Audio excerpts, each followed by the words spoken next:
good one, Jim.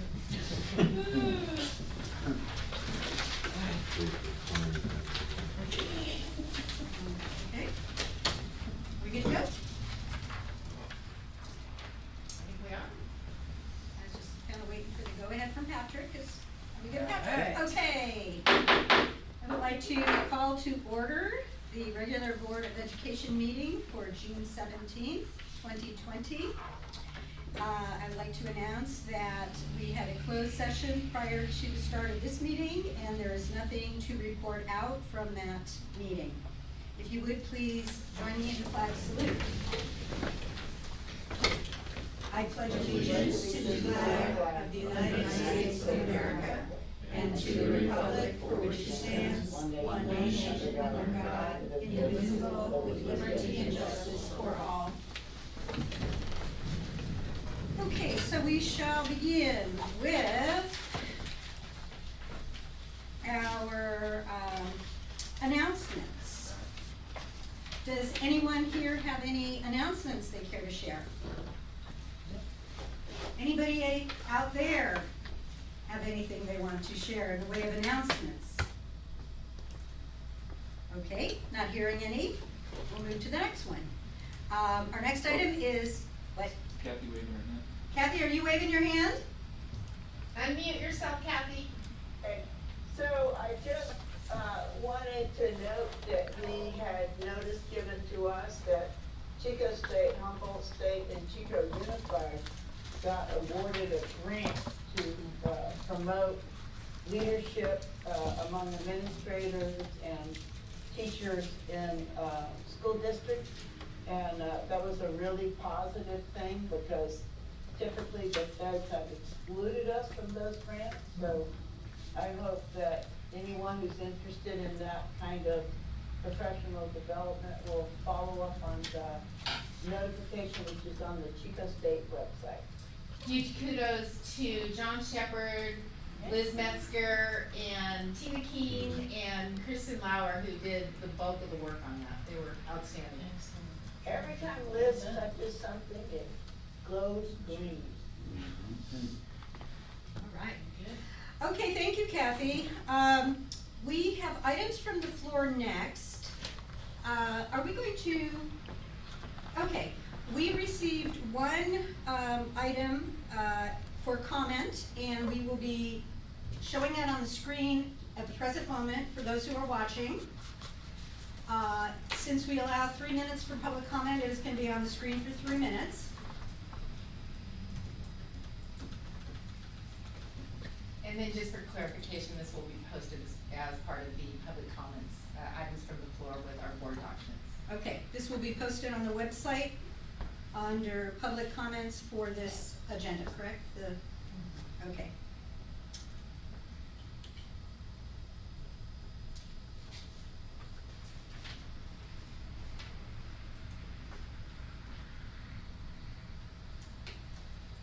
Can you scroll up a little bit on it, Patrick, or is that not possible? I don't have control of it. Oh, there you go. Sorry. Liz, would you clarify that we don't make any responses to comments? Yes, that is true. We are not able to discuss or make comments on any items from the floor. Sometimes when we have people who come in person, we direct those people to a staff member, but that is not the case here. So anyhow, 2 more minutes to go. okay.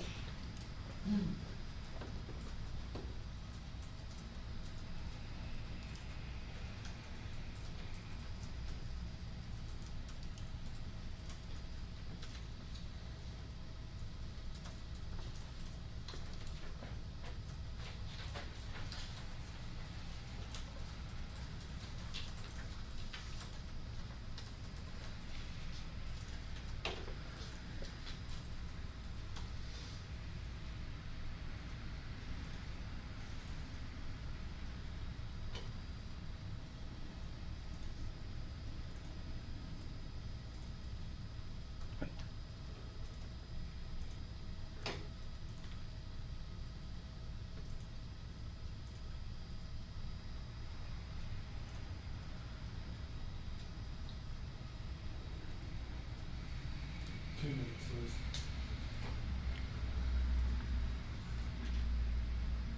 Are we done? Yeah. Got one more. 1 more minute. Almost done.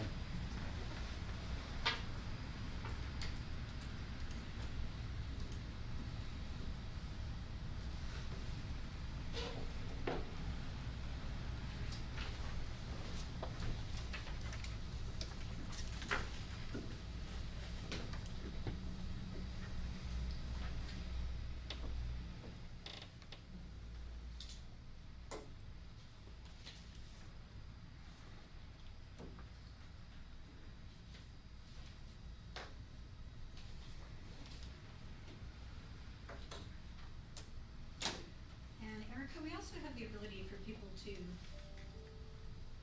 sign in as well and provide any comments, is that correct? Do we Yes. have any that you have logged? There are no public comments submitted to publiccomment@chicousd.org at this time. Okay. That's 3 minutes. Okay, alrighty, so, this is a process we have to use because, we are restricted as far as who can be in attendance.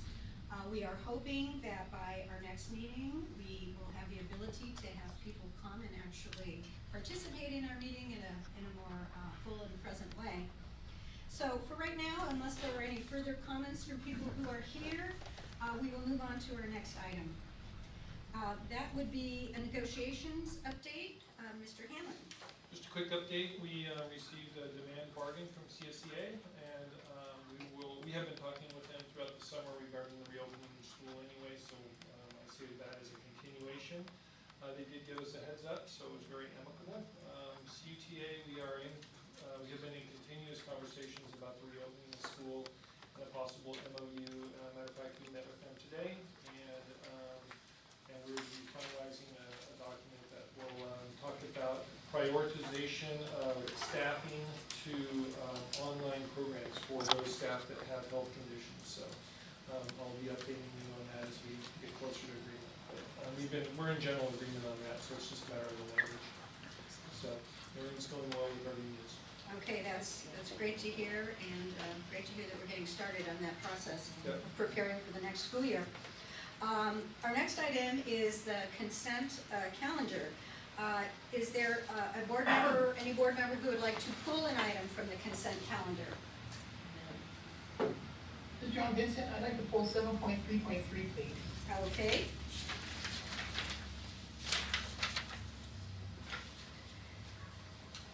Okay, anyone else? Do I have a motion for the remainder of the consent calendar? I move approval. I second. Okay, motion by Eileen Robinson, second by Dr. Kaiser. We will vote on the remainder of the consent calendar and take a voice vote. All those in favor, Tom? Aye. Aye. Robinson, aye. Griffin, aye. Huffy, aye. Kaiser? Aye. Okay, we got them all. So that has been approved. So, John, what about 7.3.3? So this is a quote for our Go Guardian system. It's the system that our teachers use to manage the homeless in their classrooms. I accidentally sent in the wrong quote. It was a budgetary quote that I received in March. So Bonnie McCarthy found that error this morning, and so I got the correct quote and sent it over. And I think it's printed out and on your desk. So it's going to go a little bit more because there's the number quantity changed to 12,400. But it's a 3-year quote. I just wanted to point out this. You had to change the quote. Thank you for clarifying that, John. Yes. Yeah, thank you for bringing that to our attention. Okay, so we have this last item in our consent, which has to do with this quote for Go Guardian. Would anyone like to do the motion to approve? Yes, I'll move to approve the contract, item 7.3.3. I'll second that motion. Okay, motion by Linda Hovey, second by Eileen Robinson. All those in favor, please say aye. Aye. Aye. Okay, Tom, was that an aye? Is he muted?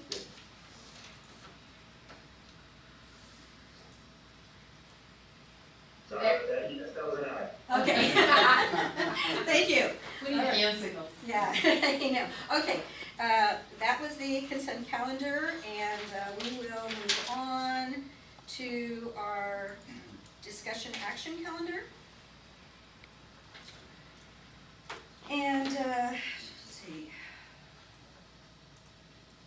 The first item is educational services. This is with regards to resolution 1518-20. It is regarding racial injustices, a resolution regarding racial injustices. Mr. Yes. Marchand? Yeah, so the Ed Services team would like to bring this resolution forward to the board for discussion and action regarding the racial injustices of what the country's been going through, and we just wanted to get these to your guys' consideration for approval. And before we go into the actual resolution, I'd like to put John Shepherd on the spot a little bit to talk about some of the things that we have been doing as a district prior. I mean, these began at the beginning of the year when we looked at our data, and our data was telling us that we were letting some students down. And so in looking at that data led us to take action over the course of the year. And John has really led this particular aspect of the action with our men of color and our African American parent groups. But I'll let John go ahead and speak to that just briefly. So in the last board meeting, we talked a little bit about the outreach for the different student groups that are struggling within our school system. And we realized that we have a few, and to try to address everyone's needs all the time is definitely a goal of ours. And at the same time, we wanted to hone in on some specific issues with some specific groups.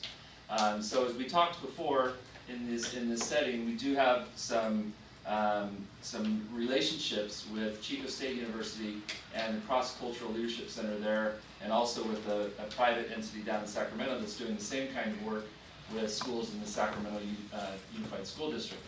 With the goal of creating mentoring opportunities, ideally we'd have a cascading mentoring program that would include Chico State students mentoring our high school students, then would then mentor our middle school students, and ideally we'd have them mentoring our elementary students.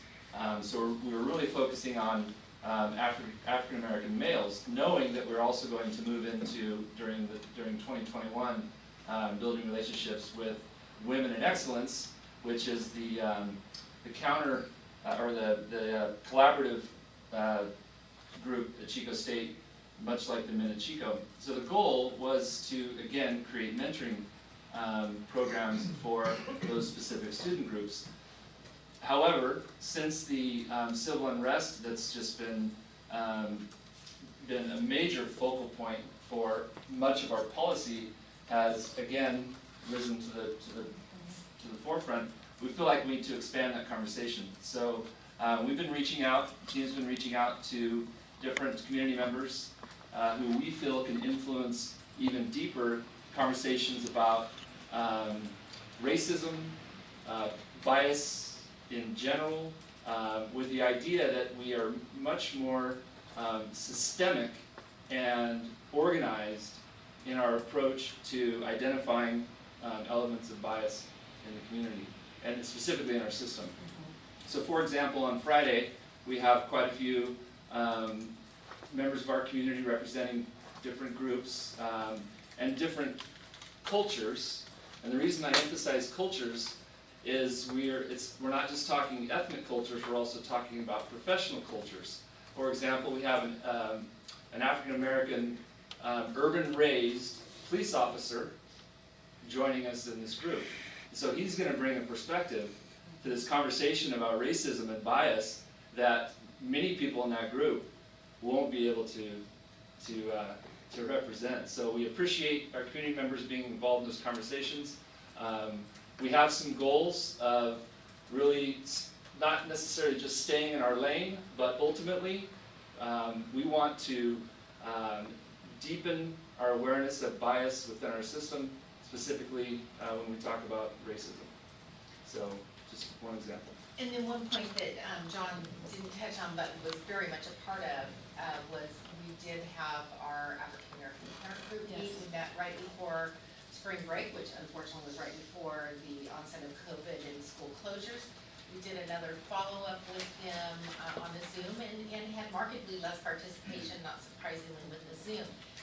However, one of the things that we talked about that we really want to be sure that, we do, is we don't want to, perpetuate the white Caucasian influence by making policy and curricular instructions without getting direction from the very groups that we're trying to include. So we're looking to the group that John is meeting with, we're looking to our African American parent group to help us look at, are there policies that get in the way of equity? Are there policies that perhaps lead to racism within our system? So it is that systemic look, but trying to look at it from another viewpoint than just perhaps a viewpoint of white privilege. So. Okay, well, with that, I would like to go ahead and read the resolution. Yeah, I sure. have my hand up. Oh, okay, I didn't see you. You're just a little picture up there. John, I'm very grateful for the time that you and others are putting into this project, and I realized that you and Jay went to the Chico State gathering a year ago, maybe, that you reported back to us.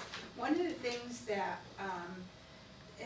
that makes this so important to me as a white American is that as I watch and observe what's going on right now in our country, I have become aware of how little I really know about racial,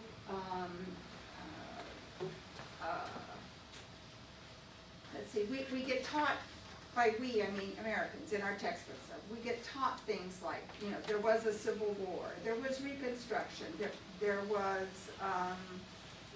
Jim Crow, but there are other important impacts on what, in this case, our African American population have lived with that I was not aware of until about 10 years ago.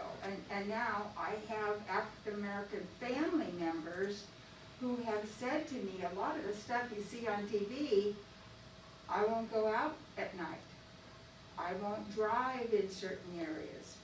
And so I really appreciate that this dialogue is going on, but don't exclude making that information and those dialogues aware to all of our population.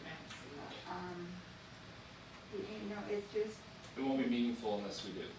yeah, we need to be very conscious of how beautiful our world in the United States can be if we consciously recognize, wow, there are other ethnic, racial groups making contributions that make us so great. And we don't embrace that enough. Okay, thank you, Eileen. Kathy, did you want to say something? Yes, thank you. So the context of this is that we have had, as I think most of us are aware, centuries of repression around ethnic or racial identities, certainly including the Native Americans, of which I have grandchildren and great-grandchildren. But I think it's really valuable that we've gone to the resources at Chico State. These are leaders that I have worked with very closely over my career as a professor and an activist. And so I think it's really good to bring them in.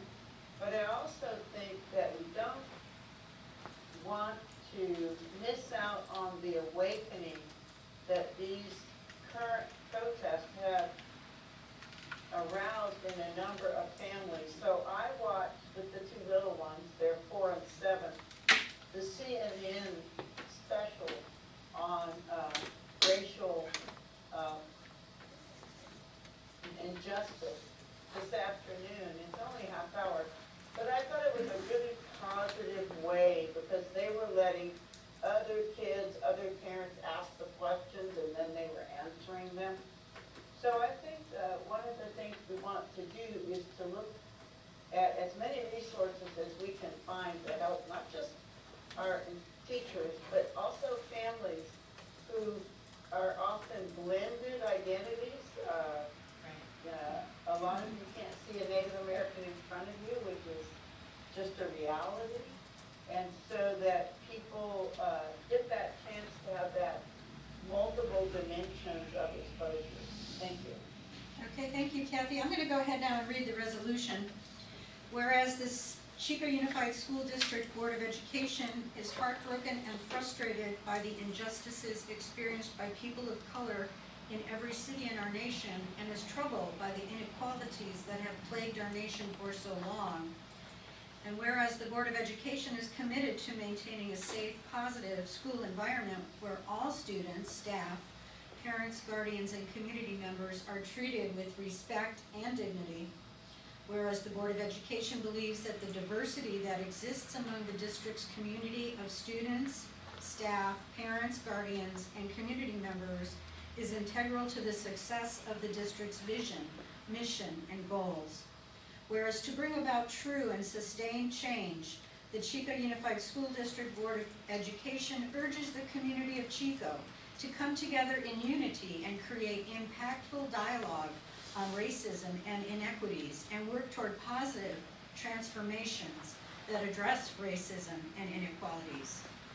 Whereas Chico Unified is committed to continuing to develop and deepen community relationships and partnerships through student group-specific community forums and student group-specific mentoring programs such as the Men of Chico and Women of Excellence, thereby providing our students a venue to express their perspectives on bias in the school system and identifying ways to combat racism. Now, therefore, be it resolved that the Chico Unified School District Board of Education stands strongly beside our students of color, staff, families, and community, and vows to reflect upon its policies, values, goals, and missions to ensure its commitment to all. Be it further resolved, the Board of Education vows to work to proactively identify class and cultural biases, as well as practices, policies, and institutional barriers that negatively influence student learning, perpetuate achievement gaps, and impede equal access to opportunities for all students in order to eradicate institutional bias of any kind, including implicit or unintentional biases and prejudices that affect student achievement, and to eliminate disparities in educational outcomes for students from historically underserved and underrepresented populations. I take great pleasure in recommending that we pass this resolution. Okay, motion by Dr. Kaiser, I'll second that motion. second by Eileen Robinson. All those in favor, please say aye. Aye. Okay, that passes unanimously. All right, thank you. May I take a moment also? Sure. Thank you.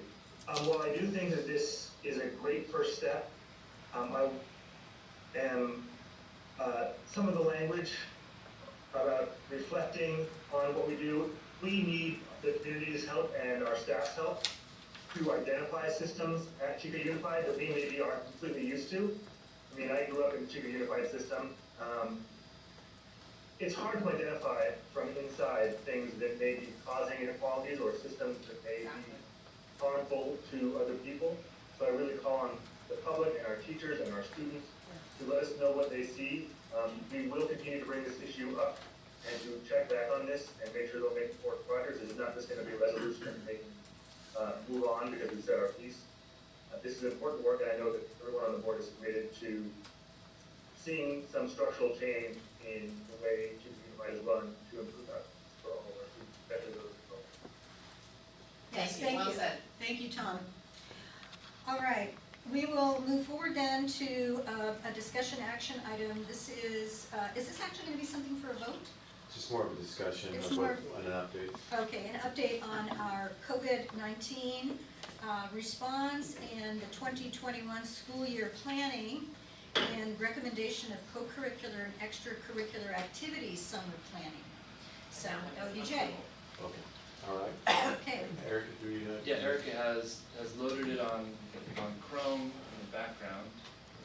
It's one of the slide decks that's already pulled up.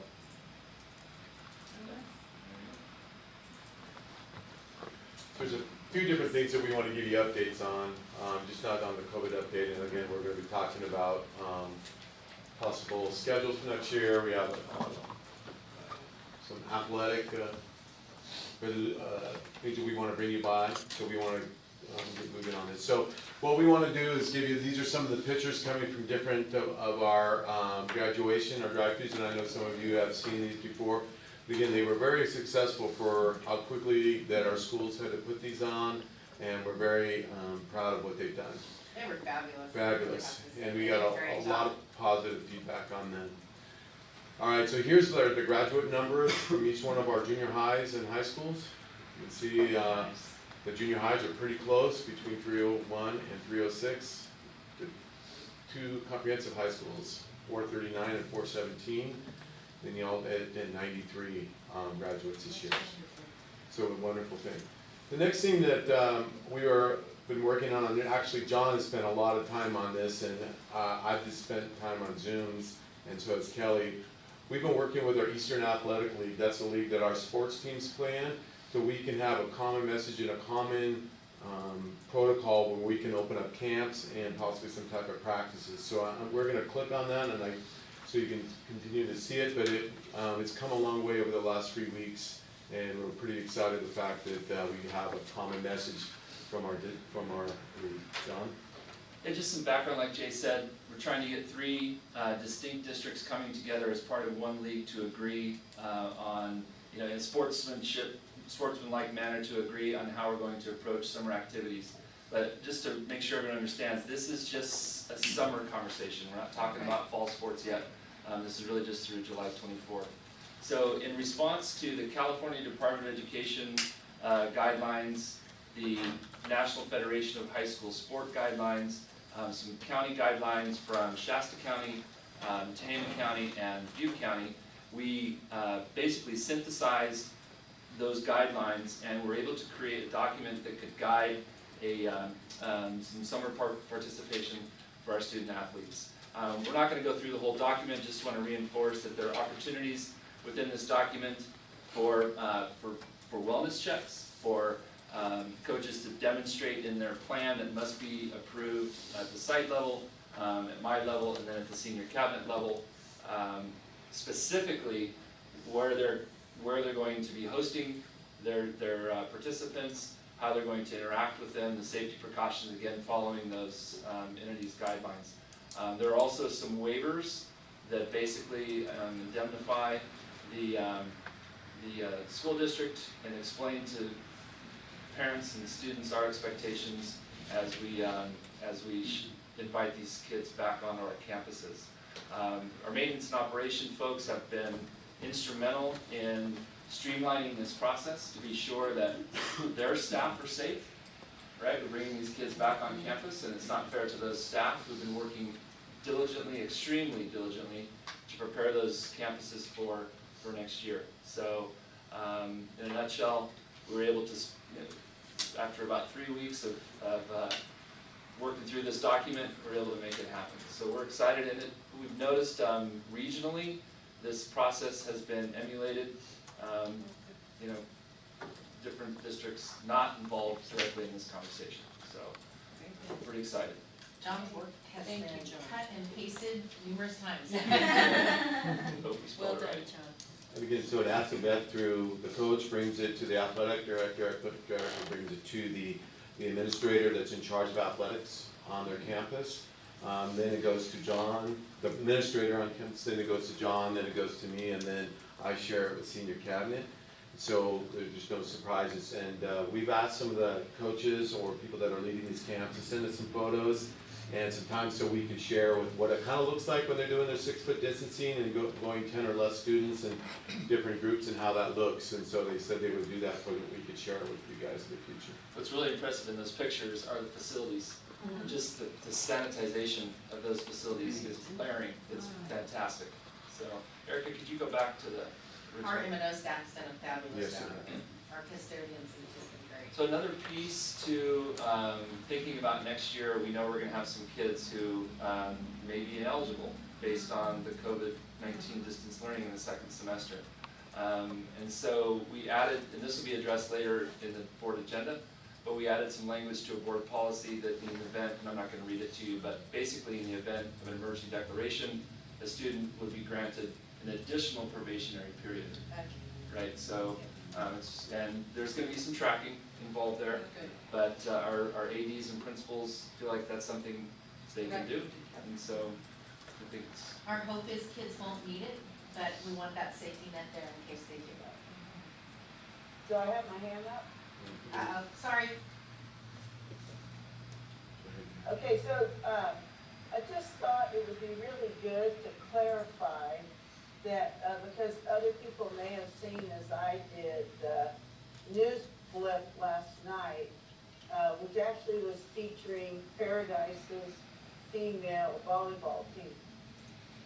So, it wouldn't take more than a second for somebody to realize that these 6 high schools don't comprise all the high schools that may typically play a game with each other. So is there any framework of reference in which schools that might end up playing one another would have some sort of a similar agreement? Or we just, we 6 hang together and then Paradise will hang with whoever, and same thing for the Orville high schools? I'm just trying to get a sense so the public understands that what was on the news last night was very specific. So this came about from a league perspective, and since our league is the EAL, that's why we grouped together, because we wanted fairness among those that competed against each other in league, CIF league play. But, as we've already mentioned, there has certainly been adaptation of this document across Butte County, and John can address that too. Yeah, Kathy, just to put it in the 30,000 foot level context, every summer, schools handle their summer activities differently, right? Some schools have way more activities for one sport than other schools, and that for a variety of reasons. Resources being number one, facilities being number two. If you only have one gym, you can only do so much for volleyball and basketball during the summer. And so we feel like across the section, right, the next level up from the league, each league, I can't vouch for every league, but it sounds like most leagues are having similar conversations. And as you know, when one school district finds out someone is getting a little bit of an extra bump, people are competitive, right? So they're going to try to figure out how they can do something similar. We also want to I make. just want to compliment you, John, and everyone else who's been working on this. I know that many parents and certainly the athletes have been extremely concerned. I don't know what the answer is to life as normal, but this certainly is a structure that affects a lot of kids, and very positive to have an approach that we can explain to the parents and to the athletes. I just want to make sure too people understand that these are voluntary camps that these kids are going into. So on my desk I have a volleyball one, a cheerleading one, a football one, a wrestling one, a basketball one. So again, these are all, everybody's really excited to be able to, but again, if parents are still feeling uncomfortable, even with these guidelines, it's just voluntary. It doesn't hurt a child's chances of making that team later on when those sports come about. That's good to know. Okay, great. Tom? Yeah, Tom. Question about the scheduling of summer sports, and this is something that I'm just not familiar with. Do the summer activities end with enough time to leave a 2-week window before the beginning of the school year? Yes, so the way this system's been set up, these activities will cease on July 24th. School doesn't start until August 17th. However, fall sports do start on August 3rd. What we felt like is stopping on July 24th would give folks a little bit larger window to re-sanitize areas that needed a little more re-sanitization as we prepared for students and staff coming back. So there's a stop date on July 24th with the first 9 days giving us some time to re-sanitize. well, not just to re-sanitize, but to make sure that if there were any exposures due to summer sports, Yes. that we got time to identify those people before school started. Okay, great. Is that the end of this item? No, we still have, Do you want them Okay. to? Well, let's go ahead and go on into the rest of the, Okay. The other things about the COVID update, and again, if you got to see our Facebook Live yesterday, Debbie was the big rock star on. Jay was great. You were good too. Thank you, Jim. All right, we started trying to figure out what different guidelines. Our community is really chomping at the bit to understand what school's gonna look like next year. And Yes. Kelly gets quite a few emails asking those questions throughout the week, and she does an amazing job of answering them. We've had to do TV interviews, radio interviews, newspaper interviews on these questions, and they're constantly calling. We tell them to just keep coming back for updates. So we wanted to make sure, again, that we're following the guidelines, suggested guidelines that we're giving to, and if they become mandated guidelines, what would a schedule would look like at that time. So we are also at this time looking at what other districts, there's a lot of districts right now are putting out plans or what they're telling their parents. And so some of the stuff that we're looking at and say that's pretty good. So let's use some of the stuff that they're going forward. And then I know some people are looking at the stuff we have. We have to go over it with our Butte County Suits meeting tomorrow because they saw the Facebook Live. Some of that's been going on, that's great.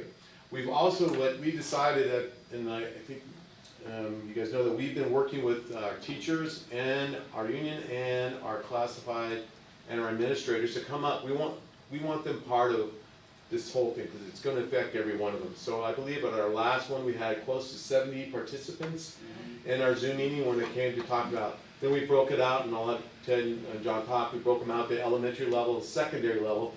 These guys do a great job. I don't know how they do that when they break everybody out groups. And we had a special ed group.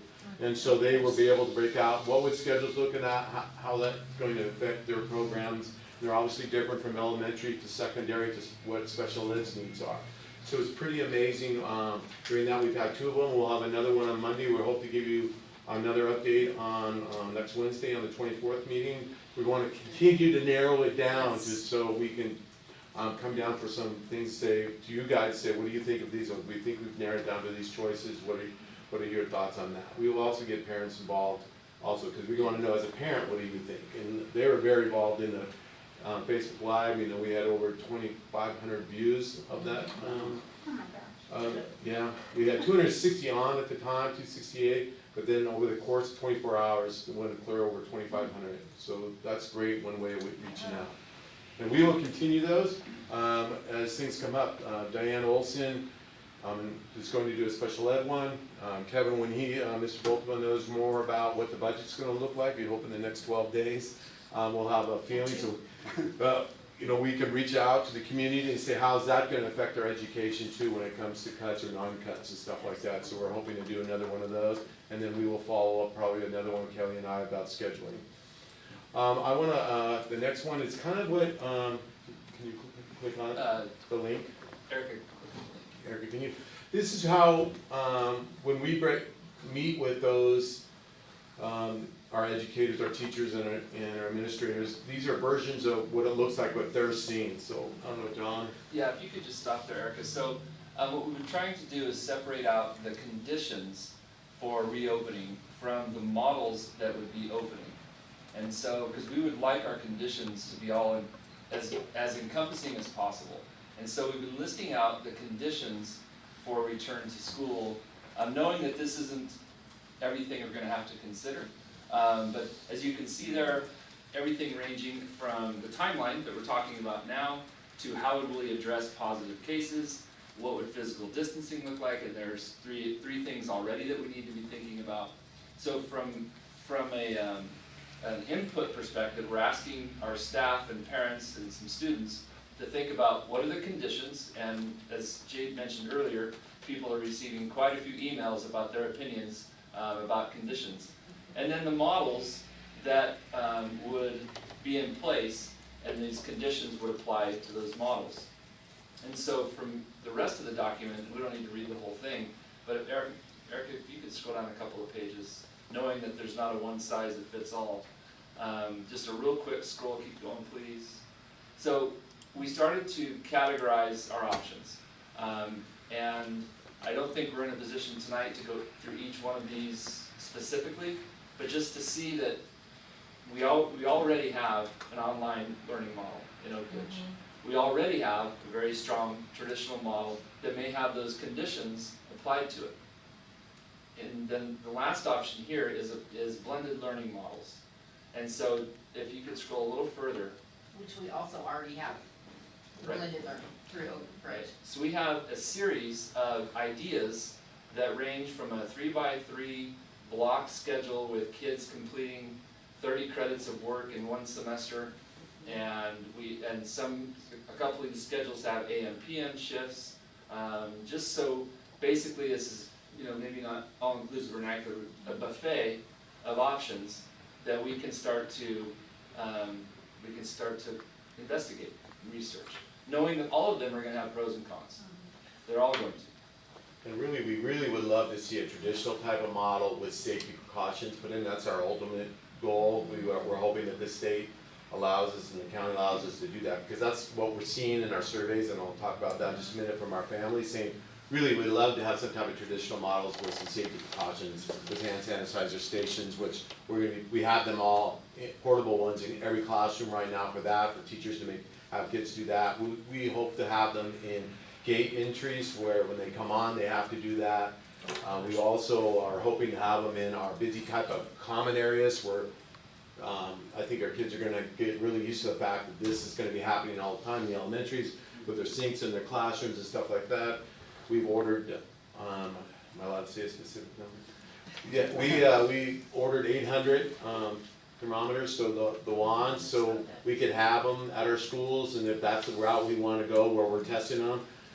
Those are all conversations that we will come up with to you guys when we get down to the nitty and gritty. Online is perfect. Oak Ridge does that very well. Our Oak Ridge online option didn't change when we went. When the kids had to come off the campus, they continued with their model of their online instruction. So there's in Seablip. So that's really our second option. If parents don't feel comfortable with sending their kids into that model, if the state gives us open guidelines and allows each district to kind of do theirs, we have that model. Even now through down to K5, we've purchased 2 different models. It's going to be the iReady Toolbox and the Wonders online program. So those are going to meet the needs of our elementary if they need to go online. And that means too that they'll meet with somebody every week. So I want to, if people to understand, online option still means that they're meeting with the teacher if they need to. All right, if they feel comfortable, we'll have them if they need to, they have a mask on or whatever, if they need that.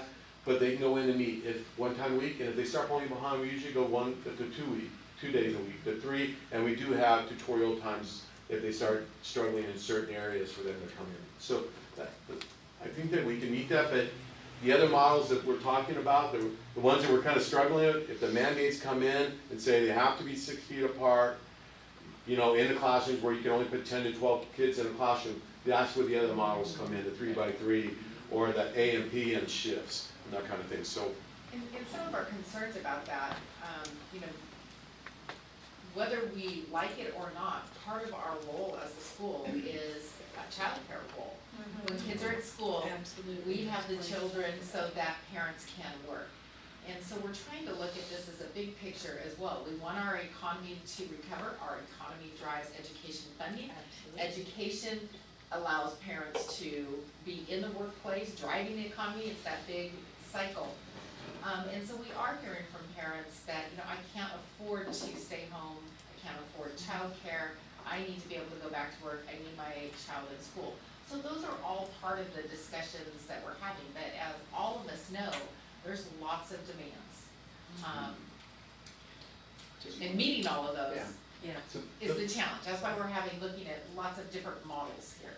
So I think we've been talking a lot about it in ed services, and I think John mentioned before the buffet. I think we want to make sure we've got a smorgasbord of options out there, and checking with the board and making sure it's matching up with what you guys are looking for also.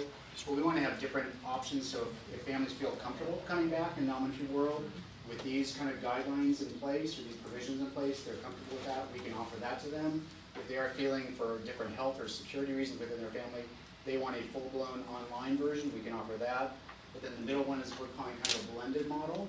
So if families are feeling there might be some reason that they are comfortable being on campus a little bit of the time, maybe being there half the time, here's what that would look like, and here's how we could operate that, and here's kind of the structure and the format we put that together with also. So, like I said, we've been taking a lot of input from teachers and staff in particular right now. I know we're going to talk to parents coming up and get a lot of feedback from them as well about how to put those things together and what are all those, what are things we're not thinking about even too, trying to put them up. It's like Jay said, we've been running different sessions, and throughout the elementary one for an hour, Kim Hernandez is taking notes with me in there, and about every other minute or so, I can go write that one down. It's a question we haven't thought about yet. That's another question.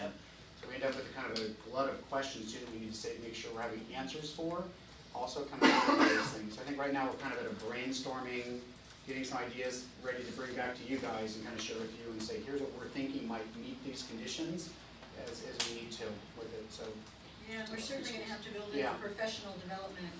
I'll talk about that too. Oh, don't, and last thing up there on the, oh, We Eileen have had a question Kathy too. and Eileen both with hands up. okay. Okay, Kathy, go ahead, please.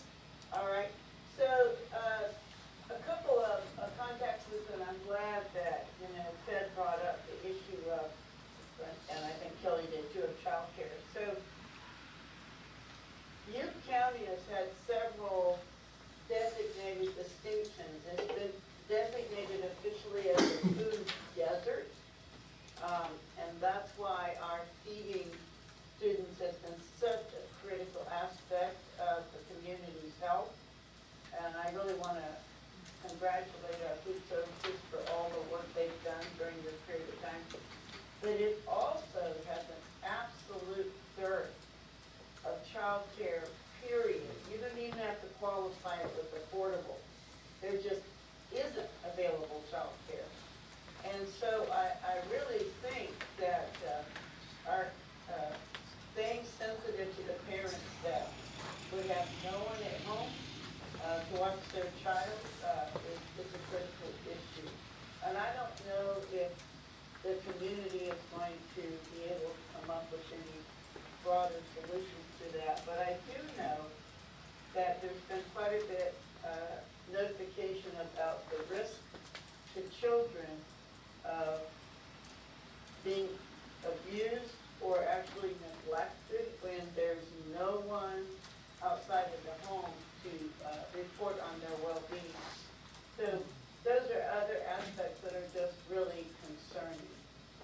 Yeah, thank you. Eileen? Yes, Ted, get out your little yellow tablet that, no. I'm ready. One of the concerns,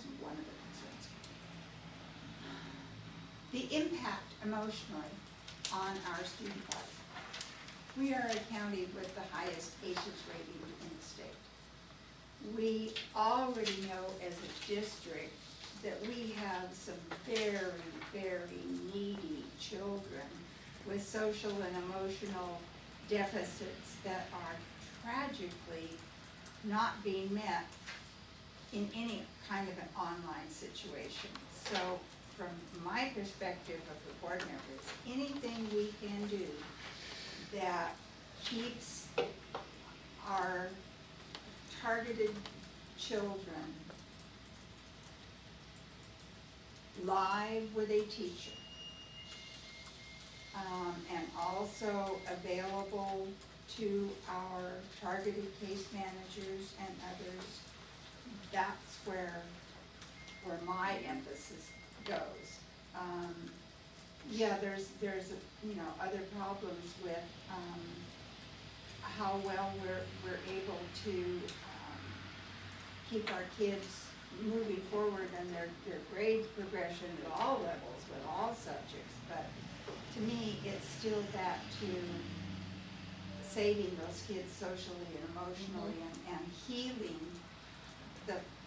they live through, every kid has lived through a lot of trauma.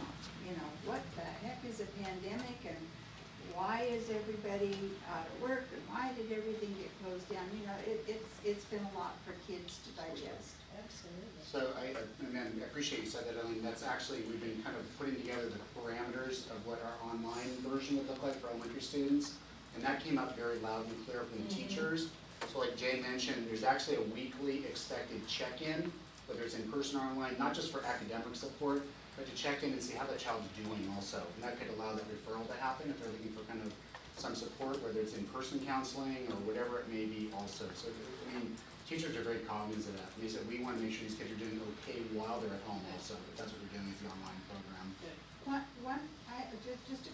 Just quickly, as online things are put together, one of the things that I felt was missing was a student's ability to actually see and hear their teacher giving an instruction, even if it's only a 10-minute dialogue on, you know, what the introduction of a new chapter or something. Yeah, it's going to be on their Chromebook, but they still need to see and hear that live person giving them, you know, Part of the conditions we put in there, Eileen, because the teacher groups we're working with, they actually said teachers should be on there 4 times a week delivering a math lesson and 4 times a week delivering an ELA lesson. And it could be a 5 or 10-minute lesson. It doesn't have to be an hour-and-a-half lesson.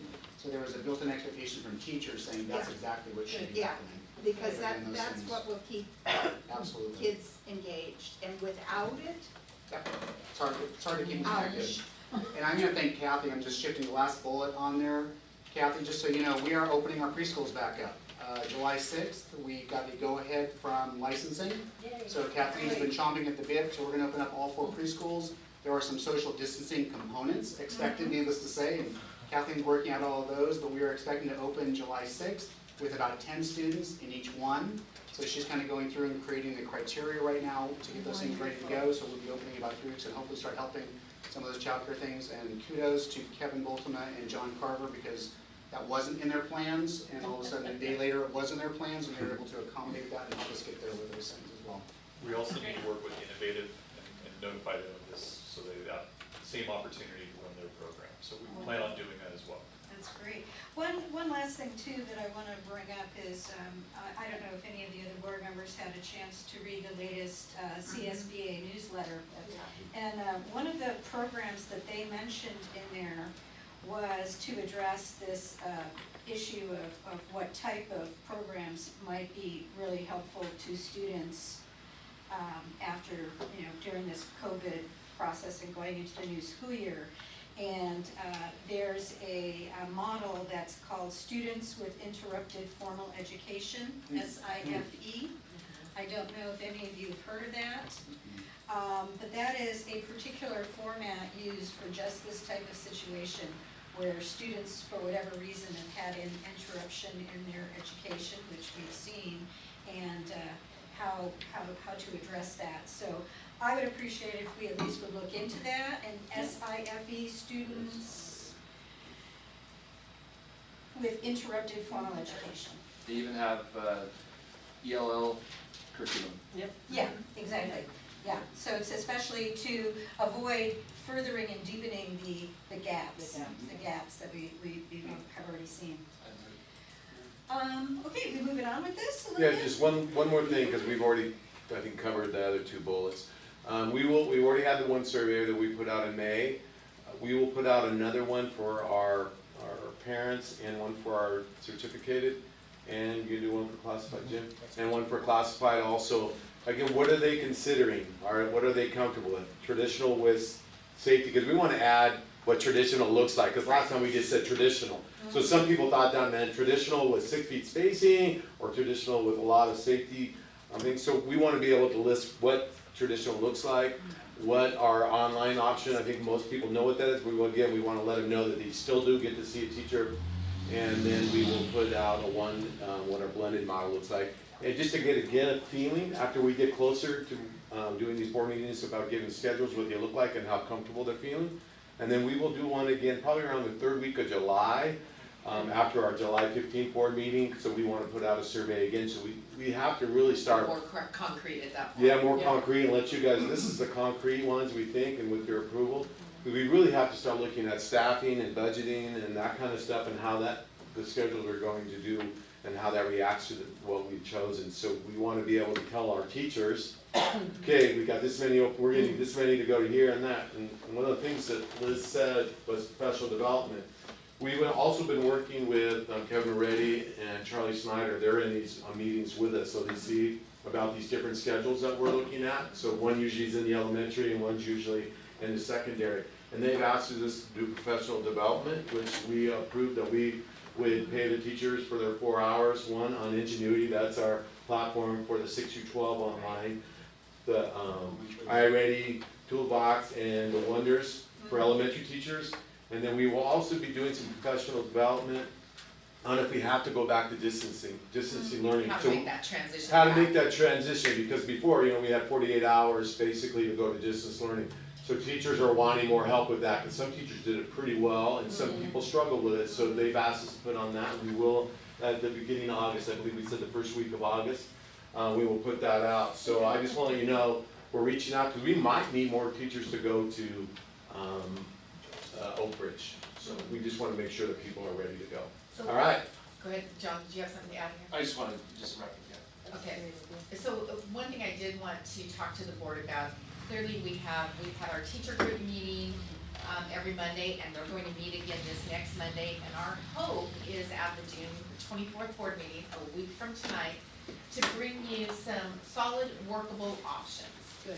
Then what I would like to do is schedule, I know you guys are gonna not like this part, but schedule another board workshop, and maybe during the day, where the board can really look and take an in-depth look at the options that we're presenting, because the board, ultimately, you are our policy makers, you set this, so the board will have to make a decision on which models we adopt in the direction that we go.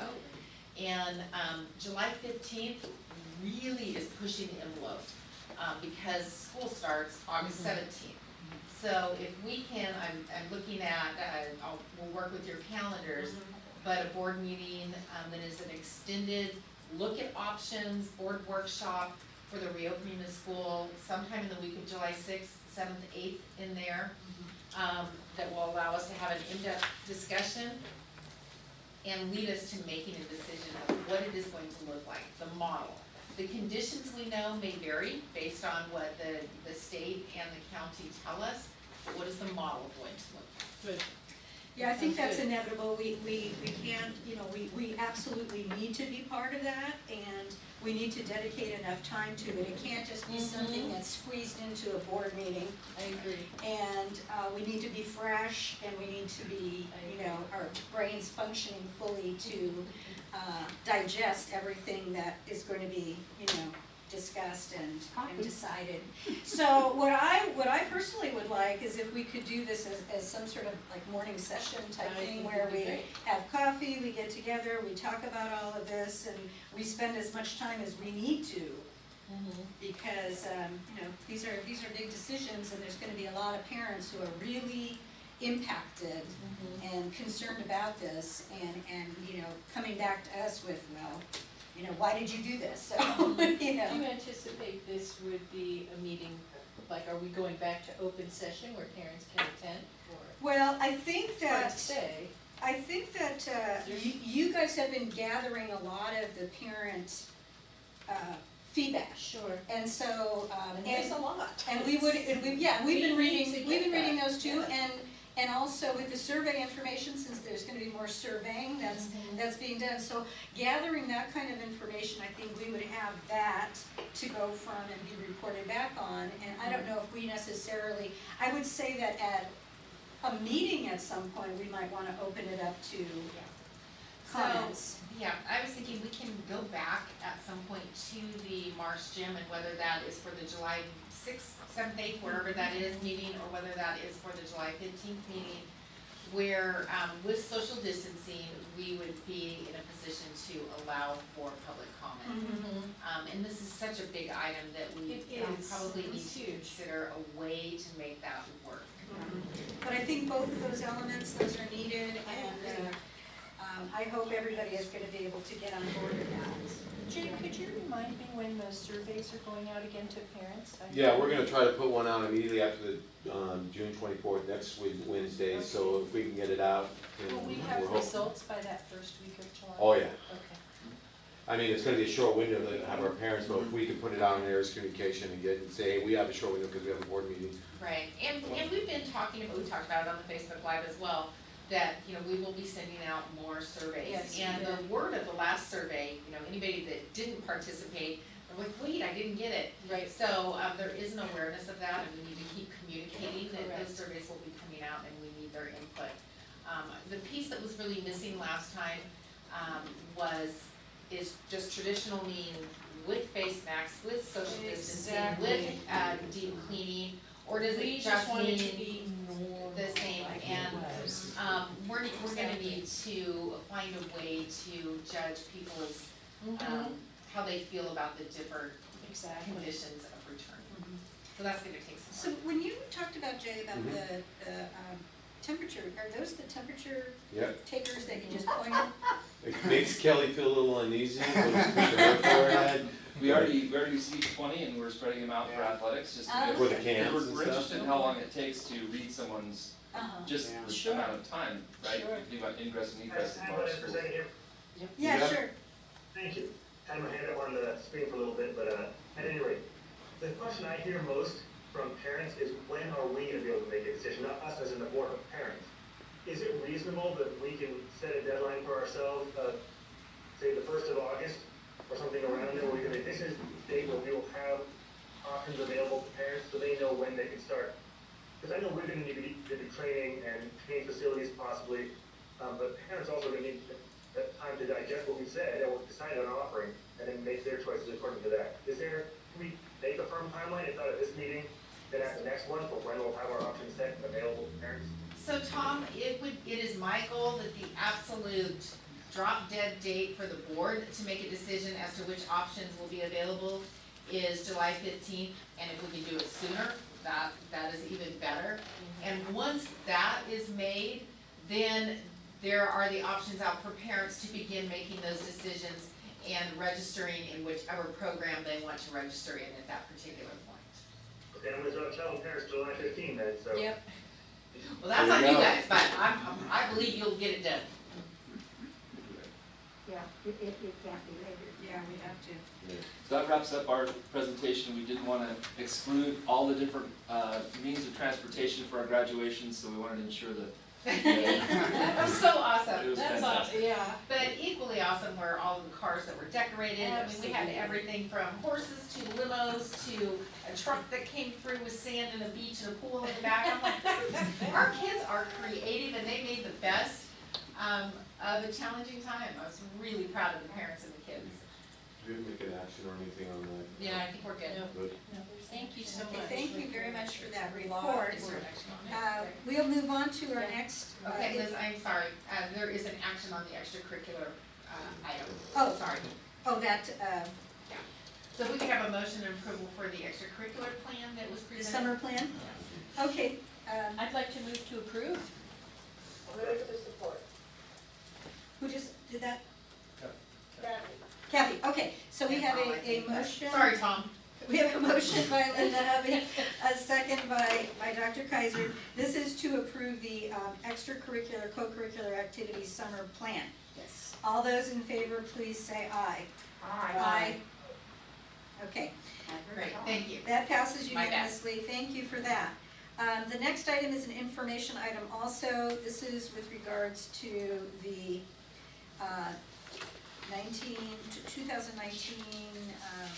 2019-20 focus goal of the grade 11 plan for curriculum instruction and assessments. Yeah, I'll get things started. So I just want you guys to try to go back pre-COVID, about that was our last goal when it came to an assessment. We wanted to finish Focus up. goals, yeah. 11th grade was our last one, and obviously you'll get us new goals for next year, but this is our last assessment goal, and so I'm gonna just have Tim quickly go through what we finished off. Yeah, like Jay said, this is taking us back to pre-COVID era. And so what I'm gonna do is just briefly go through what DLC, the processes that DLC used to finalize our plan, like that Jay said, started a number of years ago at this point. And I say finalize with quotation marks around it because it's always gotta be under revision, and Sure. we gotta keep looking at it, make sure it's getting better and better each year. Okay, so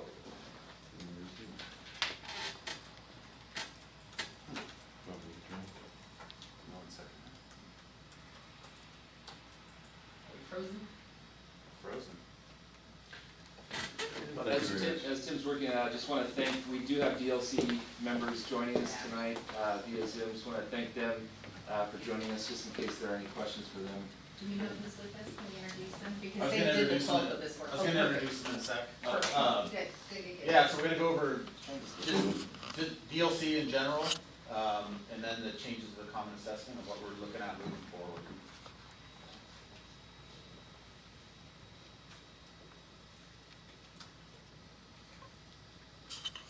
Getting some spotty connections here, sorry. So DLC was formed years ago as a conduit of information from the district to the sites and vice versa, and to help us with making decisions, providing the teacher perspective.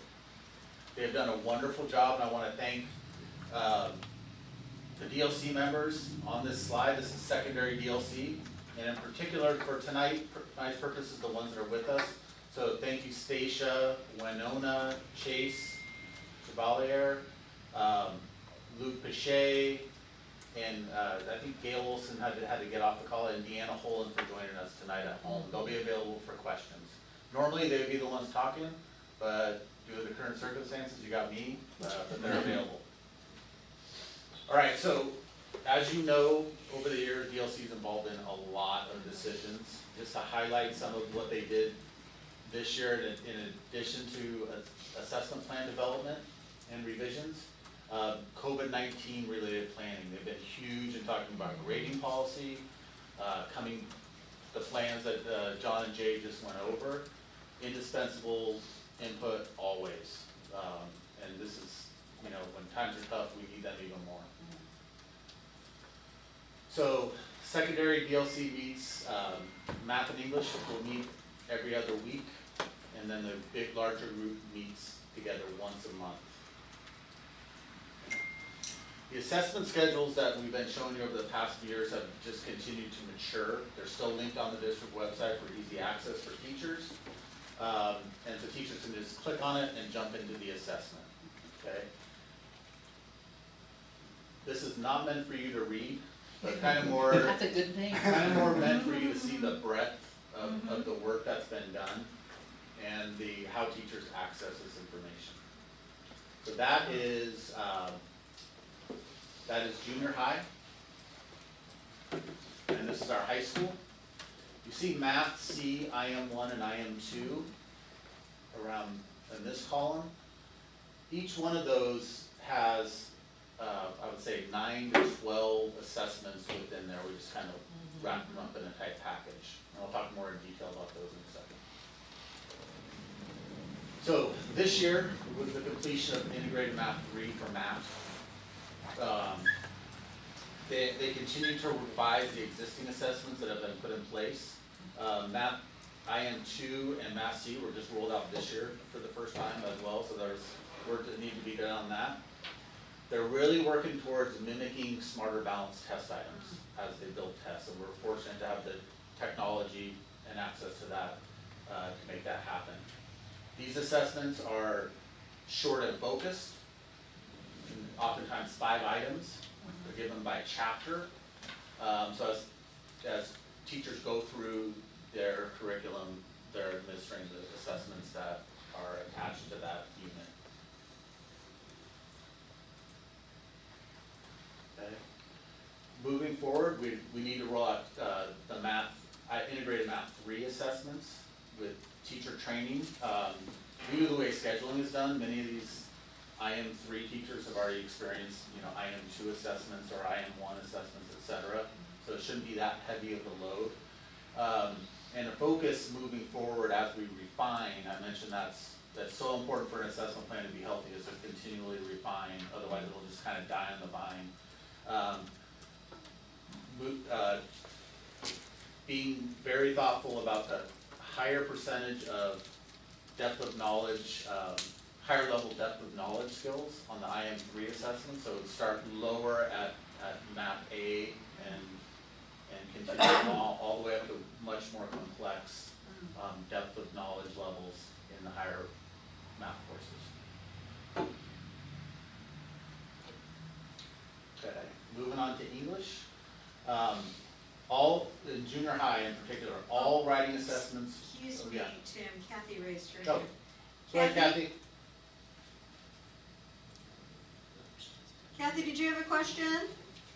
I know, I'm muted, okay.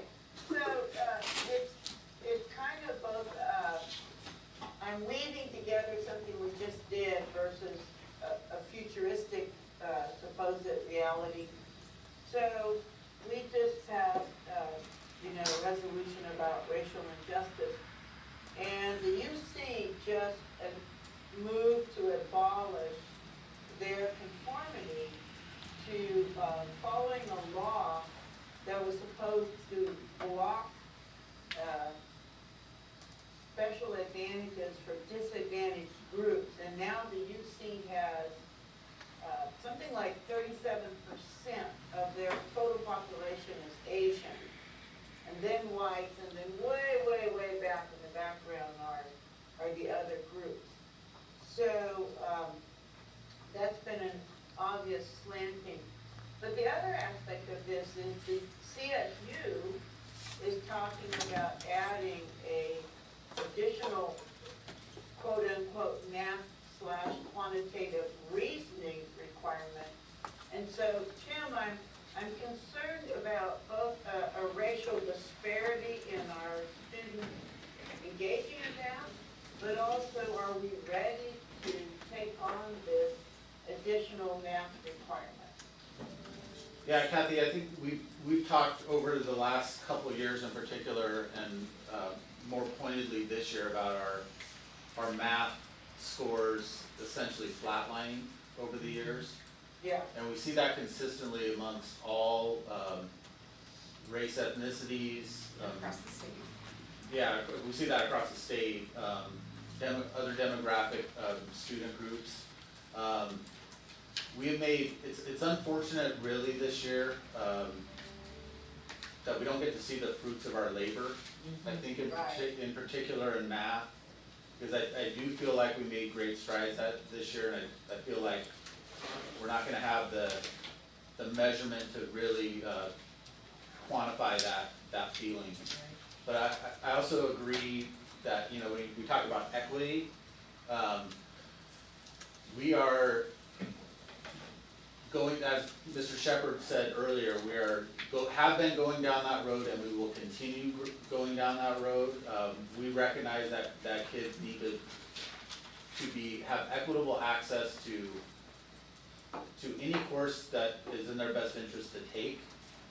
We've made changes to that end. We made changes to the English honors selection as well.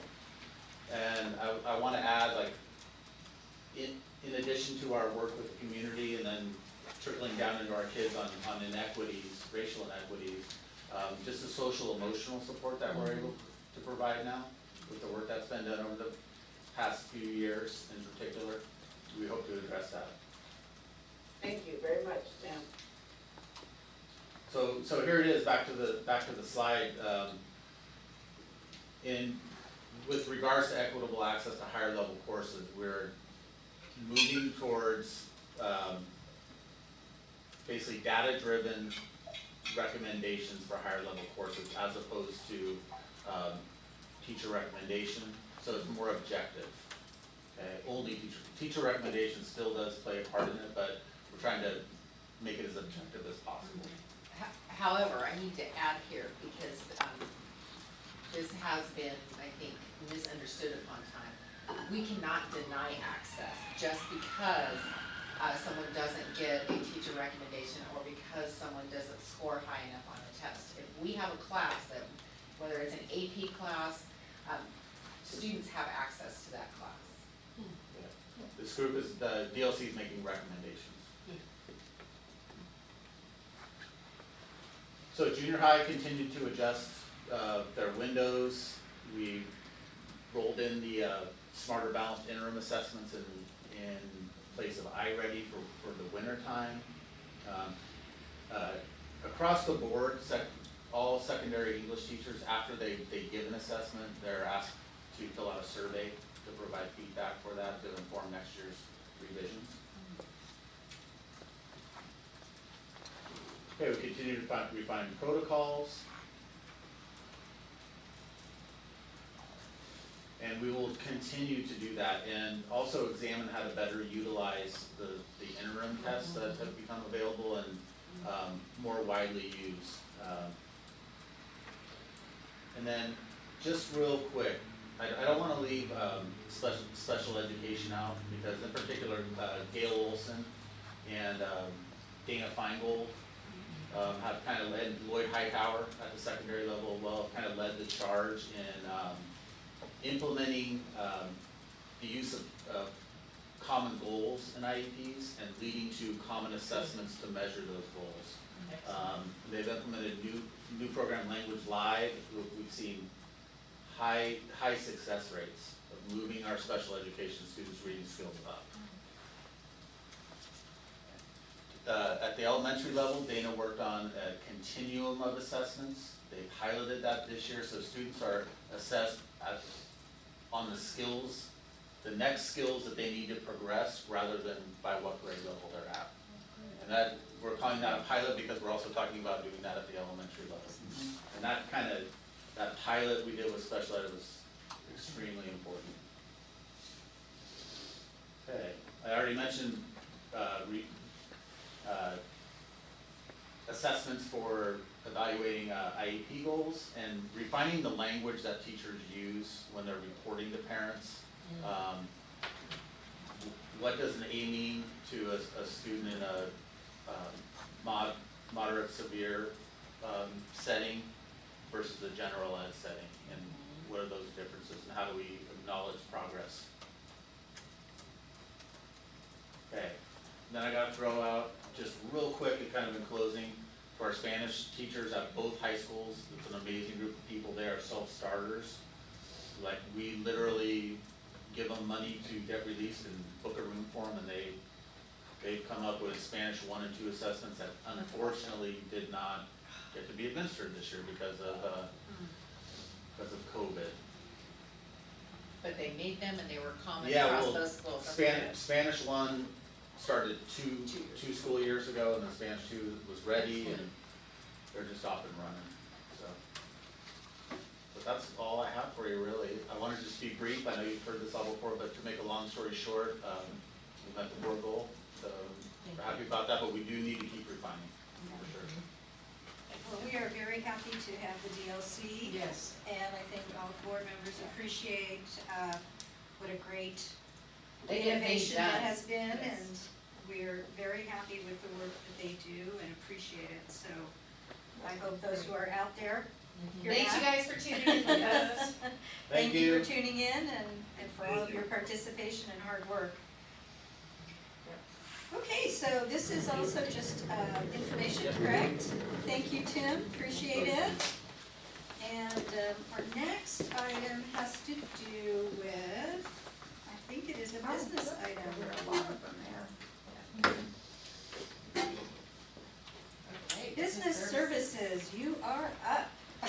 Yes. And Ed Services team, if you, other than Jay, you guys are free to go socially distance even further. Are you giving the board policy at the end, the athletic one? Yes, that's what we're in. Just be online. Be available by phone. I'll be available. But that's not something we have to decide on tonight. No, I think No, this is it's the first reading. Yeah, that was the First first reading. reading, It's so fine. we're good, I So think. don't put on your video. Force you to stay next time. Okay.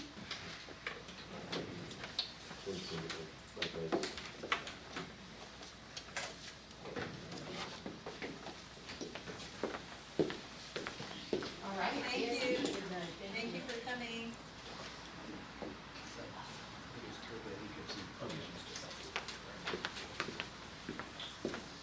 So we're ready? We're ready, ready. Okay, so what we brought before you this evening is a resolution that would allow our senior classes at Chico High and Pleasant Valley High School to carry over their school or class ASB funds for an additional period of 6 months. Due to COVID-19, many of the events that were planned at the end of the year, the school did not get to participate in. Their yearbook delivery, for instance, was delayed.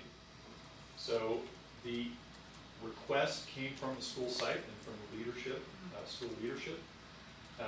And we have worked with our auditor, independent auditor. That was my They have question. reviewed this and made one minor recommendation, which we included in the resolution we put before you.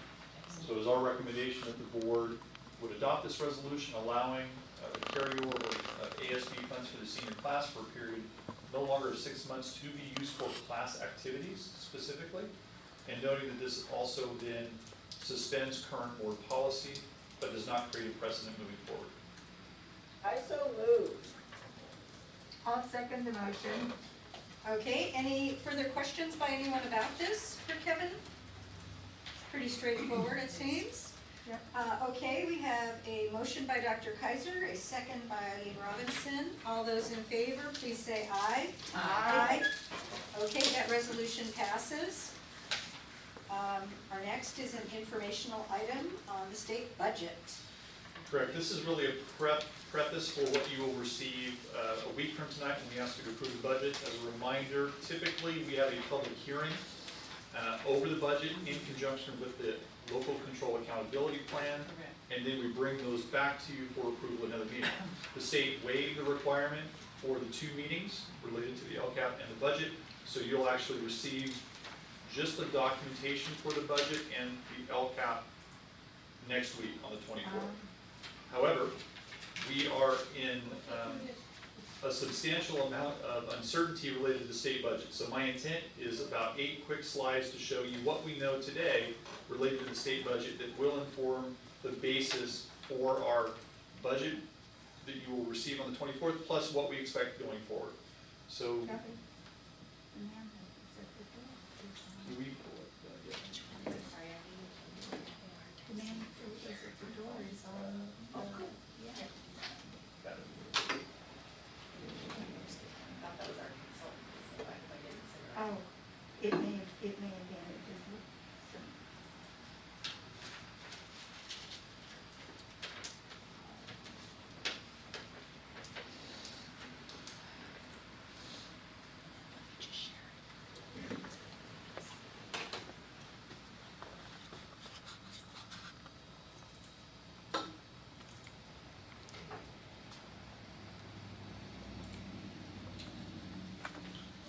Slow.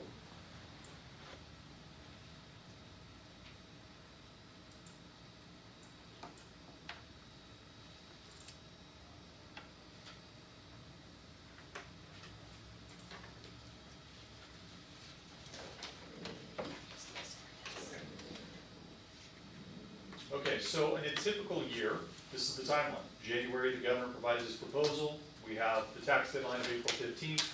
In May, the governor comes out with what we call the May revise, which historically is the basis for the development of our local budget. What we then see is usually negotiations that are taking place between the Senate, Assembly, and the governor's office, with a constitutional deadline for the legislature to approve a budget by June 15th. And then between June 15th and June 27th, the budget goes before the governor, to the governor's office, and he really has 3 options. He can approve the state budget as presented, he has line item veto power, or he can actually send the budget back to the legislature. So that's a typical year.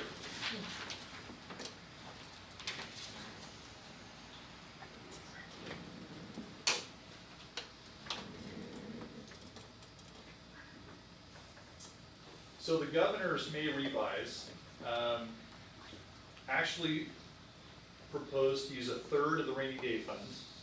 It was a 10% cut to education through the local control funding formula, relied heavily on cash deferrals, which poses a challenge locally related to management of cash. The state doesn't call it a cut. So, or they actually do, we don't, because cash doesn't match general set of accounting principles, but that's a different issue. And one of the key elements to the governor's proposals are a trigger off, that these cuts would go in place, and if the federal government provided assistance dollars, those cuts would be triggered off and be eliminated. The governor also proposed, however, to put money into PERS and STIRS to reduce our cost for those areas. And then also some increased funding for special education to level up education funding in the AB 602 model. So that was the governor's general framework for his proposal. And I want to show you what that does for Chico Unified and what you will see a week from today. And it is fairly dramatic. Because if you lose $9.1 million and we have not reacted to that through any budget cuts or any other activities, you will find that just cutting to the bottom line right here, next year, once we get into 2021, in the fiscal year 21-22, we will not make our reserve requirement from the state of 3%. And again, that is if the governor's proposal in May were to go forward. That's what this would look like. Not only do we not make the reserve requirement, you can see all the different reserves that the board has put in place, being fiduciary, having fiduciary responsibility. You put in an additional 2%, and then these one-time dollars, we would go through all of those as well. Okay. The next slide is just an example, and I put it in there to note that when this first occurred, we started to immediately talk about a plan in which we could survive this type of cut. So this is not, it has not been a recommendation yet, but an idea could be that if we took action early enough and made some budget reduction cuts, we used 4 million as a round number, and we were able to work with our bargaining units for furlough days, which was one of the things that was offered to us back in 2008. You can see if you make these cuts early enough, you can survive, and right here we just don't make our 3%, all the way out to the 22-23 fiscal year. So the point of this being is that the sooner we react to a cut in state funding, the more likely we can survive a 10% cut. But as things are changing dramatically, the legislature did in fact approve a budget on June 15th. They do use rainy day funds and even some additional one-time dollars.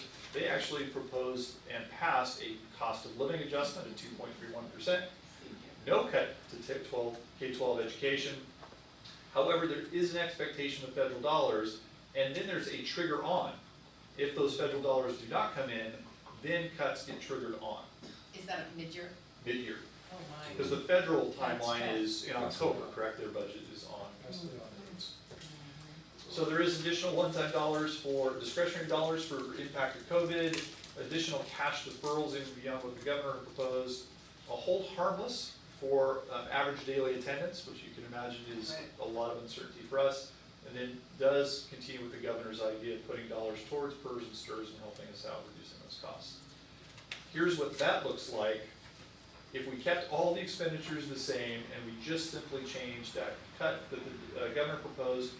We would do substantially better in 2021, still with a positive change in fund balance, and then we see out in 22-23 a deficit beginning because there's no increased revenue, but we still have increased costs to keep the lights on, and PERS and STRS ramps up again as well. So if the legislature's version, we would do just fine. And no deficit spending. No deficit spending until many years. So here's where we are today, though. The governor and legislature really are negotiating in good faith. So we are hearing that there is no animosity between the governor and the legislature. They just ran out of time, quite frankly. So we actually do expect there to be a budget approved by both the legislature and the governor by June 30th. However, we are concerned about the federal assistance, right?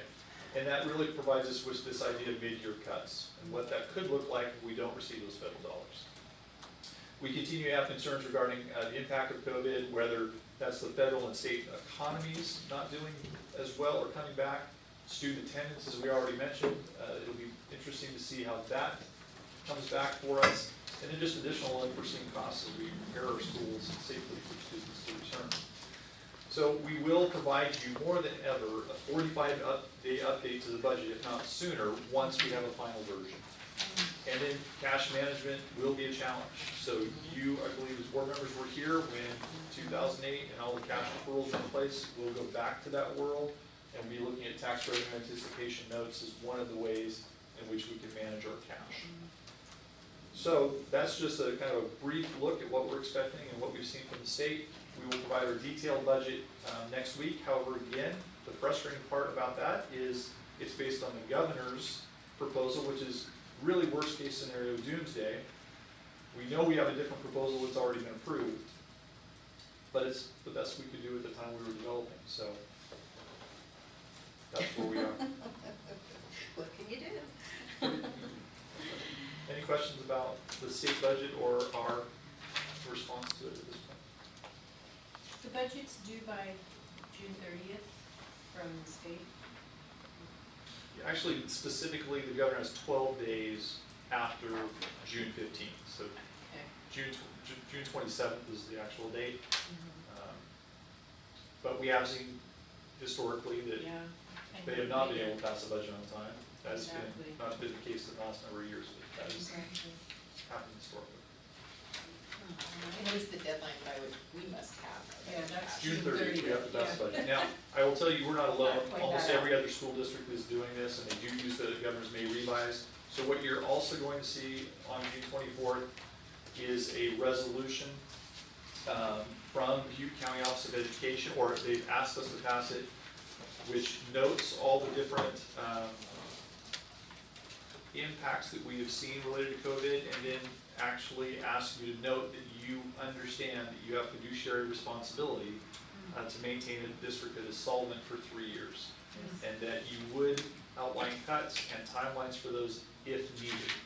And so we drafted that, revised it slightly from the county, had them review it again, and they're good. But you will see that for the first time, which you have not seen before. Because again, the budget we will be asking you to pass does not make the reserve requirement in the 21-22 year. Heather?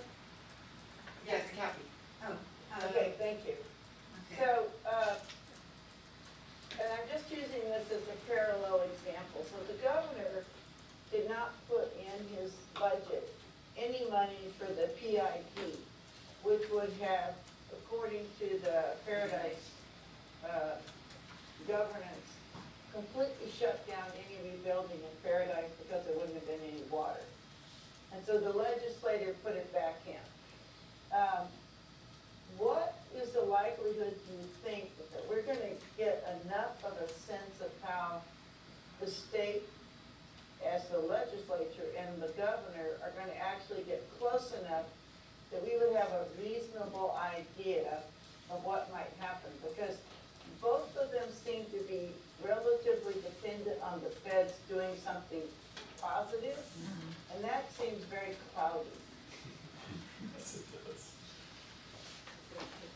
Kathy, I will say we are hearing that the negotiations are going well for education, that education has been a priority, and that the budget is currently being discussed is moving towards the governor proposal, actually, of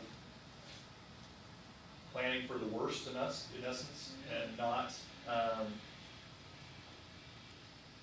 not putting dollars and then expecting the federal government to bail us out. However, they're looking at cuts in other areas, not education. So at this point in time, we're optimistic for K-12 education that although there may be cuts, there may be a little more certainty than what was originally proposed by the legislature. So one of the other analysis I saw went back to Schwarzenegger, and when there was, again, another dramatic fiscal crisis. And Schwarzenegger put a bond on the November ballot, which was passed, and then it was noted that within 11 years, the fiscal crisis was over, but so was the bond paid off. So I don't know, is there any talk among the districts, school districts, that they might encourage or support a bond as an alternative funding source rather than pointing at the Fed? Kathy, I've not heard any conversation about issuing bonds to cover the operating budget. Okay, thank you. Okay, did you have, Ellie? Yeah, I did kind of a philosophical question. If we are developing basically two scenarios of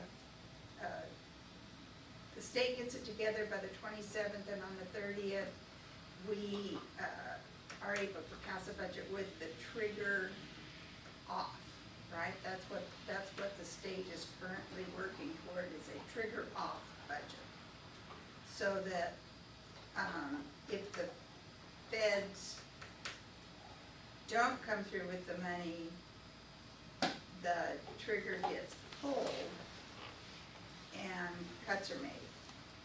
Or do I have it I backwards? think you have it backwards, like they Okay. call it a trigger on, so Okay. that if the federal dollars did not come in, it would trigger on cuts. Is it, part of what's happening with the demand to bargain and stuff with our bargaining units? Are we also looking at maybe two scenarios in agreements that, okay, this is what we're agreeing to, but if it goes the other way, this is what we agree to do if it goes the other way?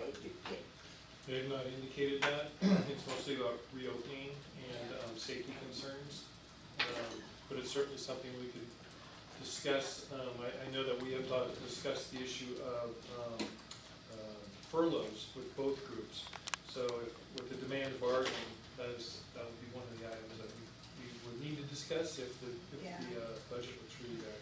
Because because it's a mid-year impact, anything we can do to be prepared to respond to that quickly seems to be in our best interest to survive the issue. And even though we're a three-year out plan, if that trigger gets pulled, It's not gonna be pretty. yeah, it's not gonna be pretty. And- Worst. Yeah, Well, we'll just have to wait and see. So Kevin, may I just clarify that the budget we will be looking at is based on the governor's worst case scenario? Those are the assumptions we'll be using, not what the legislature put out. Correct. Okay, very good. And, I do wanna say, it's not that we have not been planning, and looking at options should the worst case scenario happen, we are. But as I've shared before, that worst case scenario doesn't seem likely. The best case scenario doesn't seem Somewhere in likely. between. So we have to be prepared to be nimble, and I think we are, but that was we're my gonna interest, yeah. prepare for the worst, hope for the best. To That's quote that Mr. budget Bolton. revision. Got it. No, he said Okay, a thank you. recession is coming. I've been saying that since I've been on board. Prophetic. We knew he was gonna be right eventually. Thank you for that. Kevin. Yeah. Okay, so our next one is also you, Kevin. Now you can start saying a recovery is coming. Yes. Yeah, there you go. What I'd like to do is introduce three people that have supported the district. Chico Sada, principal with ISIM Advisors, who's our financial advisor. Katie Dobson, who is our bond counsel with Jones Hall. And somebody you've not heard before, but I will refer to him as an RDA expert, a redevelopment agency expert, Dante Muccio, with public economics. And this is really being brought to you as it relates to the potential final purchase of the Life Touch building. And this is specifically financing to complete that purchase and the options thereof. So this is information. There's no action we are asking you as a board to take. We want to provide you the information on how we would finance that purchase. And then on the 24th, we have our final update on our due diligence. And then at that point, if you move forward or decide that you would continue to approve moving forward with the purchase of the building and property, then we would ask you to take the official actions both as a board and also, remember, as a Chico Unified Corporation for financing purposes as well. So that's generally how we're laying this out. And with that said, I will see, is Makiko, are you available online? She's there. I'm here. Hi, Kiko. Hi. Hello. Makiko, I'll turn it over to you and I'll try and move the slide and presentation along with your presentation. Great, thank you.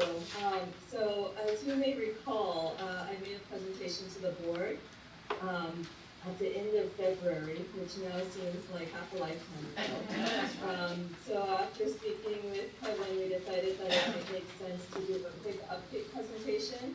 This presentation is very similar to the presentation that I made in February, so I'll walk through it pretty quickly, really focusing on the things that have changed since then. So on the first page, this is the financing for the Life Touch building. When we made this presentation in February, we were thinking about financing just the purchase of the property, but now the financing is a little bit bigger since we are also looking at financing the improvement. Back in February, we talked about two different types of financing options, the lease financing and the certificates of participation. And we recommended at that time, and it's our current recommendation as well, to move forward with the lease financing because there is a lower upfront financing cost associated with that, a streamlined process since we don't need disclosure or rating, and more flexible optional redemption features, meaning that the district may be able to pay the financing early if there are funds available to do so. The other new item here is that with Mr. Denuccio's help, we were able to identify that a portion of the RDA pass-through funding can be used to pay the debt service on this financing. So we have received multiple estimates of that RDA pass-through funding available for this, and it's sufficient to cover the debt service payment through most of the financing. So slide 3 is the detailed summary of differences. We covered this in February, so I think we can go ahead and skip through it. Slide 4 has the updated financing structure. We are now looking at 20-year repayment terms with that larger par amount, generating $7.8 million in project funds. The estimated borrowing rate, we're estimating at this point 3.5%, which is slightly higher than what we had presented back in February. And the estimated annual payments associated with this, with a level structure, would be about $560,000. With an escalating structure, the payments would start a bit lower and would increase to $683,000 in the following year. And Makika, let me jump in for the board so you're informed. The purchase of the property, the building and the property is $4.8 million. We'd originally talked about $2 million in additional infrastructure costs. That's kind of where we have been up to this point. This represents actually $3 million in infrastructure costs, and somewhat is related to the availability of ongoing revenues in Fund 42 that we would use to basically service that debt, as Makika mentioned. Furthermore, moving from a 25-year term to a 20-year term more closely aligns to the number of years we should continue to receive payments in Fund 42. We estimate that to be another 19 years. But as a reminder, this has always been viewed, in our opinion, as a short-term financing tool that we can repay after 3 years, and looking to leverage through a land lease or through the outright sale of our corporation property for and our district office property here. So I just want to clarify that, Makika. Thank you. Thank you. So moving on to slide 5, the MMD rate is a bit more applicable to public offerings, but I think it's a good metric to look at to see what's been happening in the municipal market. In February, I indicated that we were in a very low interest rate environment, and with COVID, we experienced some of the most significant volatility we've ever seen. Essentially, a lot of investors were pulling money out of their investment funds. So you'll see by March 23rd, interest rates spiked up pretty high. That was temporary, luckily, and interest rates stabilized in April. And then in March, almost every single day in March, we saw a decrease in borrowing. And over the last 3 weeks or so, especially compared to the volatility in March, but even compared to normal circumstances, we've been in a very stable interest rate environment. If you look at the last 4 weeks, you'll notice that the benchmark MMD rates have hardly moved. From a private placement perspective, we saw in parts of March and April that some lenders started to sit out, so they stopped lending money out. They wanted to preserve their liquidity. But recently we've started seeing most of the lenders come back. So I think to be conservative, we built in a little bit more cushion in the interest rates we're presenting tonight, but we're hoping that we'll see rates that are similar to what we were expecting in February. But we'll know that after we'll get bids back. from potential lenders. And we're looking at a 20-year, correct? Yeah. So, the legal framework is a slide that we presented in February. We also have the benefit of having Ms. Dobson here. So if there's any legal questions, you can address those. But, you know, the legal framework here is something that's very established, but a little bit complicated, which involves a nonprofit corporation, which I believe the board is already familiar with. And so in terms of the timeline moving forward,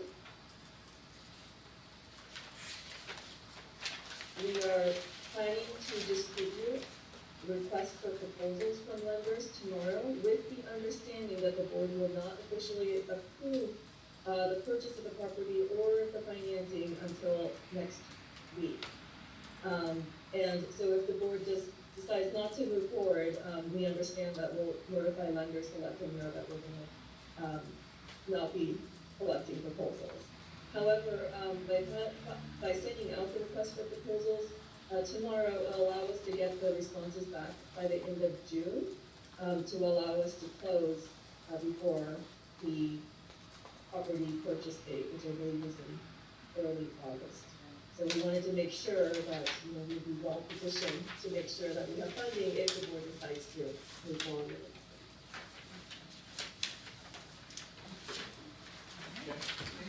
Okay, questions for Makiko? Thank you. Quite clear. Anyone? Tom or Kathy, any questions for Makiko? I'm just really glad that she's here to walk through something that could be complex, but I think it's reasonable. Thank you. Yeah, absolutely. Appreciate you being here, and looks like we've got a path forward. Nice to be clear about something in this environment. I will say that Dante Gamuccio, who's online, if you have any questions regarding the use of the fund, $42, and any of the calculations for the expectation of those revenues, he's available to answer those questions to make you feel better that we can properly use these funds. And then Dante, if you can hear me, there will be a resolution on the next agenda as well that would expand our use of RDA pass-through dollars beyond specific area boundaries. So again, it'll be part of the approvals next week and a specific resolution to do that. Because as a reminder, redevelopment areas were created and some restrictions on spending some of those dollars in those areas were part of the original agreements. Dante's quite the RDA guru, correct? Dante, I believe you helped write the RDAs in Chico, is that correct? Well, for the county office of ed and for the community college district, yes, we wrote the agreements in 1993 for the greater Chico project area. But the agreement we prepared for Chico Unified, the district decided in its wisdom to substitute for the RTA's agreement, which paid a lot less money to the district. And so the agreement the district ended up with is a fine agreement, but it's not nearly as financially rewarding to the district as the one that we prepared for the other two districts. I just want to clarify, I wasn't the superintendent. So you're gonna fix that. I was on the board. Well, You're gonna fix it, right? well, unfortunately, the agreement, the contract that the district executed in 1993 only covers one of the 5 redevelopment project areas in town. And the agreement payments are one of the pass-throughs that you receive. There is another pass-through that is actually very lucrative that you also receive by statute from that greater Chico area. But neither of those pass-throughs from greater Chico are proposed for use with this financing. That's because the contractual pass-throughs from greater Chico are restricted in a way that makes it difficult to use those agreement pass-throughs for the Life Touch site. And the statutory pass-throughs from Greater Chico, the district is already using in its entirety to pay down the district's 3% routine and restricted maintenance account obligation that would otherwise be payable solely from the general fund. So Kevin and the superintendent have already taken steps to, if you will, soften the blow for whatever may happen now in 2021 and 2022 with the state budget by already injecting $3+ million a year to reduce, to free up that same amount of money in the district general fund. And so those two pass-throughs are not available for the financing. There are 4 statutory AB 1290 pass-throughs that are available. And as Kevin mentioned, they have statutory geographic restrictions.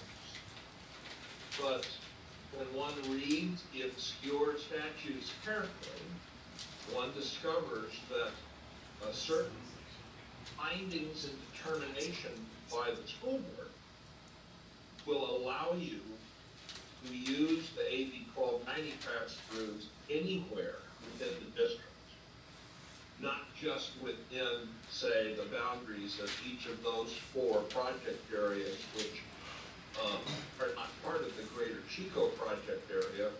They are the Southeast Chico project area, Southeast Chico added area, Central Chico, and Chico Airport.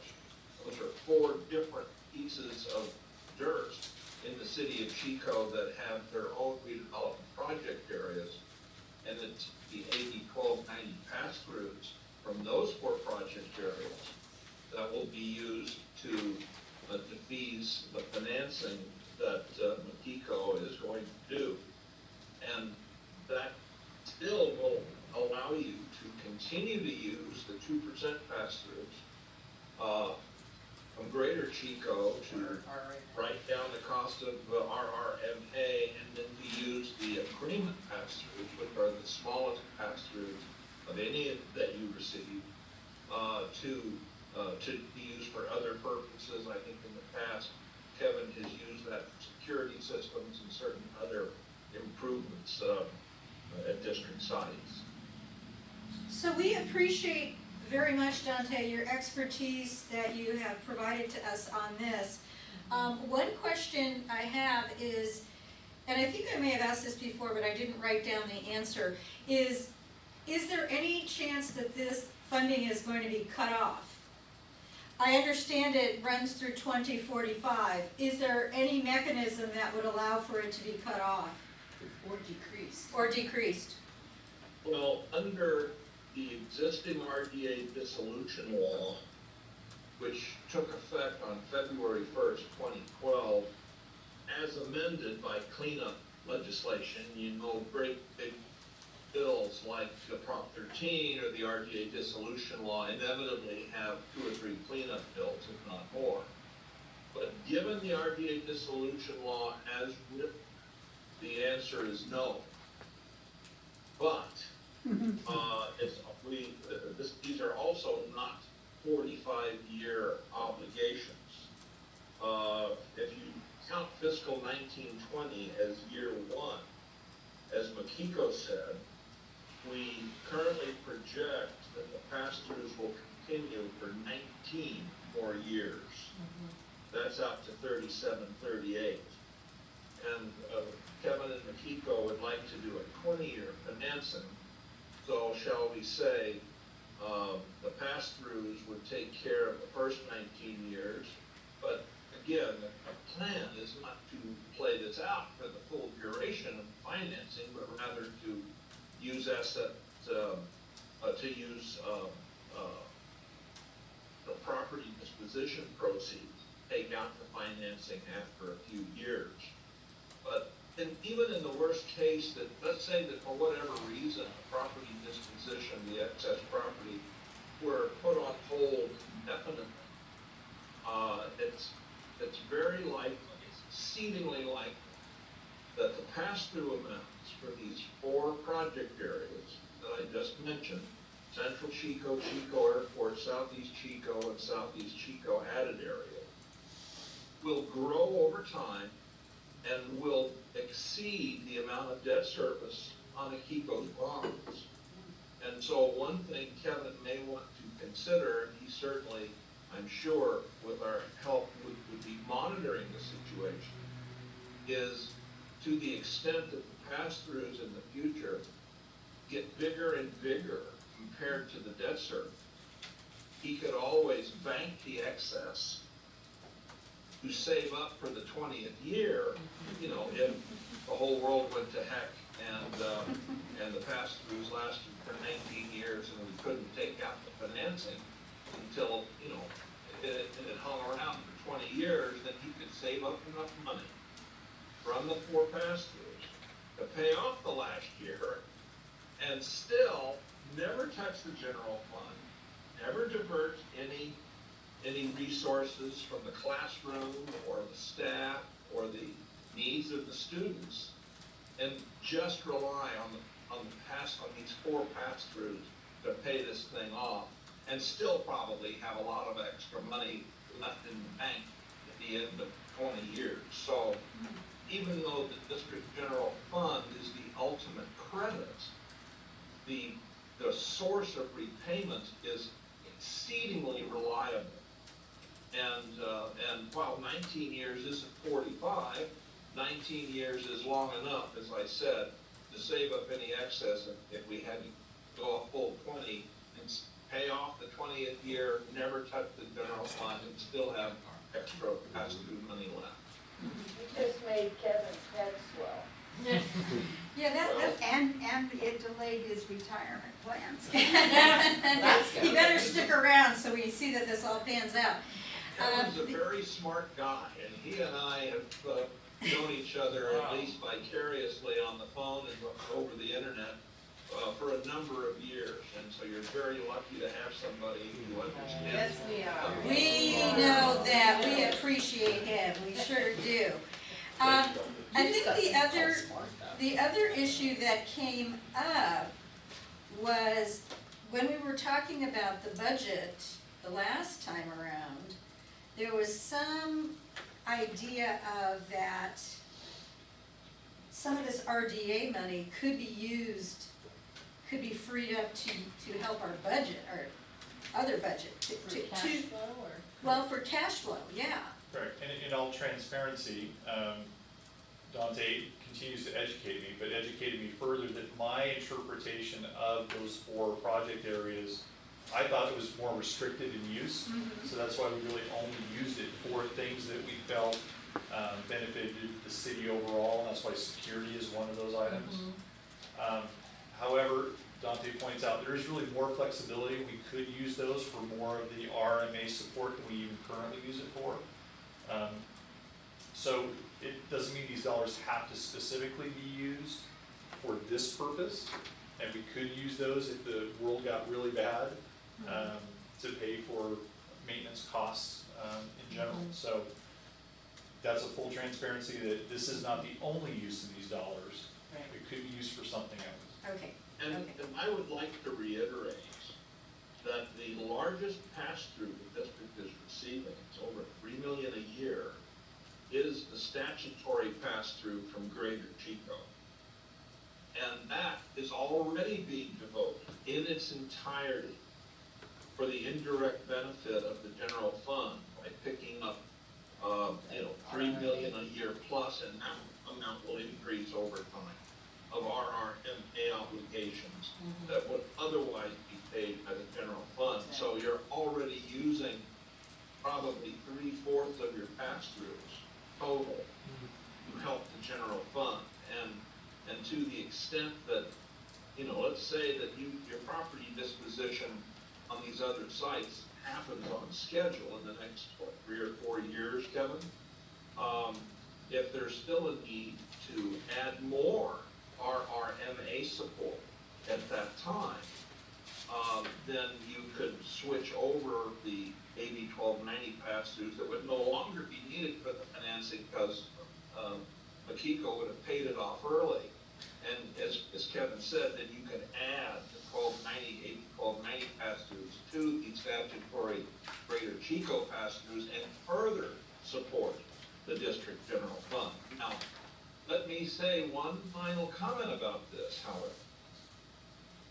All the pass-throughs we're talking about are effectively restricted to educational facilities. And it was only in 2015 that the Health and Safety Code was revised and the Ed Code was revised to expand the definition of facility to include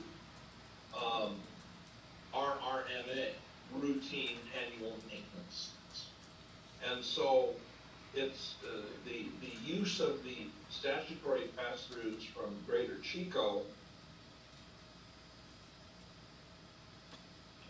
is only made possible for the benefit of the general fund by the 2015 statutory redefinition of facilities to include not just site acquisition and new construction and reconstruction and modernization and deferred maintenance, which was the previous statutory definition of facilities in this area of law, but also to include RRMA. And that's where you get the big general fund benefit from using the statutory Greater Chico pass-throughs. Can't use the contractual pass-throughs from Greater Chico that way. You can use statutory pass-throughs and any excess AB 1290 pass-throughs that you don't need for the financing or other purposes could also be used for maintenance because it would fit within the broader facilities definition. Okay, well, thank you very much. That's a We lot of appreciate, information. appreciate your participating in this meeting. It was very helpful. So, Kevin? Thank you, The Dr. only thing I'd point out, and Katie Dobson is on the line in case I get this wrong, but again, what you will see at the next meeting will be the actual documents. What are presented to you this evening are examples of those, but you would receive the actual documents that would represent what we've talked about this evening, so. Okay. Well, Kevin, this is Dante with one last postscript. If we haven't already mentioned it, next meeting you'll also receive a resolution that will allow the AB 1290 pass-throughs as permitted by statute to be used anywhere within the district. Without that resolution, there are lots of geographic restrictions. With that resolution, the AB 1290 pass-throughs become geographically unrestricted, and you can use all of them for, if you wish, or any portion of them for lifetime. Okay, thank you very much. Thank you, Makiko, thank you, Katie. Thank you all. Thank you, Dante, appreciate it. Thank you very much. Good night. Thank you. Thank you, thank you all. Thank you. Okay, then we will move on to, since that was just for information, the human resources with,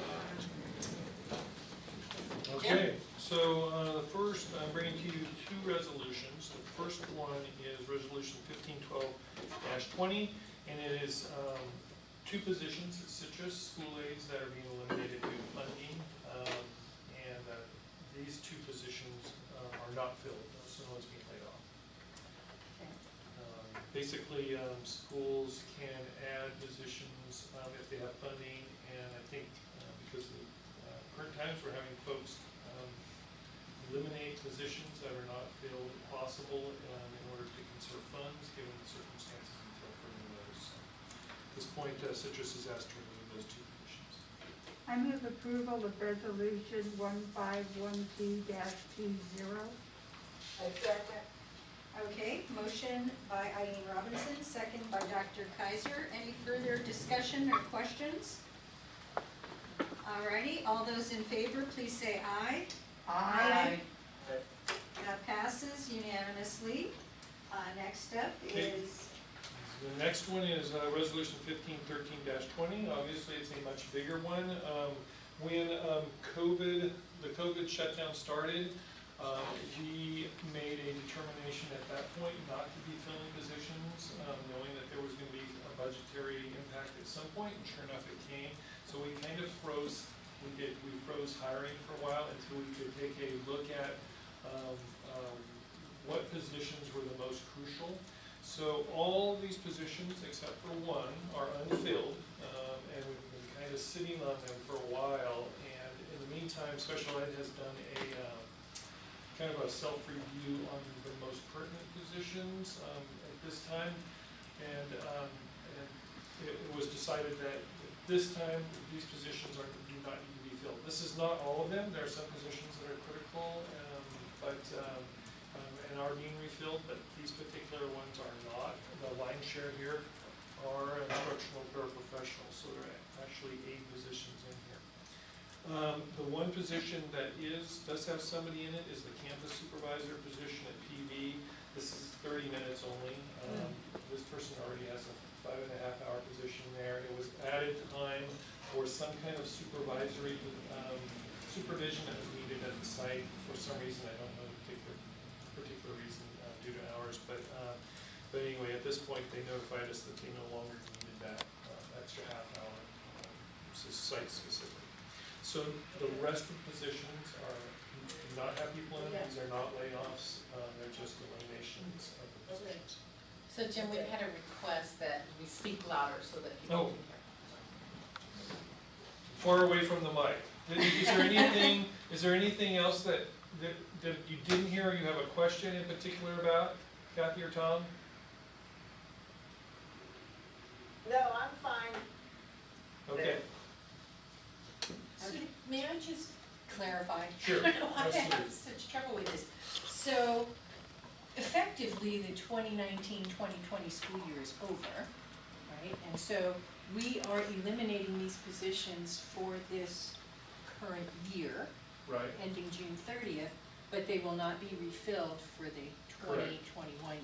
It's in 2019-20 because we're not to July 1st yet. Got it. So once we go past that date, then it would slide into next year, but we're Thank you. still in June.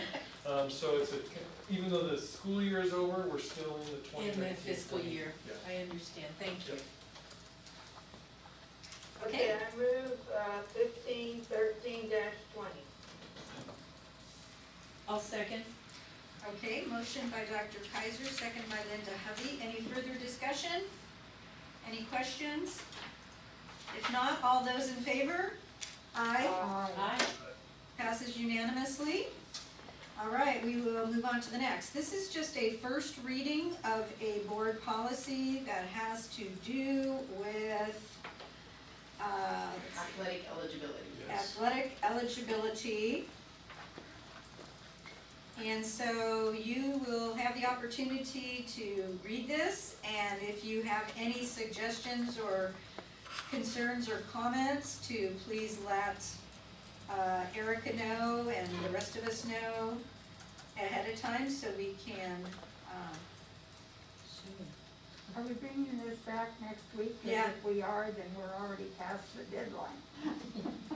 well, she doesn't, Just, if you have suggestions for changes, No, please send them I just, didn't. I mean, anyone. If you yeah, have suggestions for changes, please send those directly to me and Okay. John Shepherd and I will look that over and okay. Send any suggestions to bring that. Kelly. She'll share them with John Shepherd, and it'll be disseminated to the rest of us. And that way, if there is anything major, we'll have a heads up before the next meeting. Okay, that looks like all of it. Any items from the floor in addition? Did you get anything, Miss Erica? There are no email comments from public comments. Okay, no public comments that Erica has tracked. Any announcements from the group? I Kelly? do have a couple. One, I just want to do huge kudos to Patrick Bassetti. Yes. He has been there during all of our COVID meetings now, figuring out how to make this work. And if you notice, we have new equipment, and it is just so much better than it was the last time. Plus he was at our graduation. He was at our graduations. Patrick is, it is his Facebook day off Live, today, yeah. and he is still here with us. So just want to to say thank you, you've been incredible. Yeah. Thank So- you very When much. he was at Welcome. PJ, I said, do you ever go home? He seems like he's at every situation with a camera in his hand and technology in front of him, so. We've long known how awesome he is, Yep. so we finally stolen down to work with us, so that's great. A couple other announcements, I will, Erica probably more realistically will be emailing you with dates, either July 6th, 7th, or 8th, and we'll look for some morning times for the board to start having discussions about the options, the Sounds reopening of school options. And then also the board can expect the board can expect to see from me, it's that time of the year where we start thinking about workshops, what would be ideas that you would like to see for workshops next year, as well as who would like to serve on different committees. So I will be sending that information out to the board as well. Alrighty, sounds good. Okay, if there's no further business, meeting is adjourned.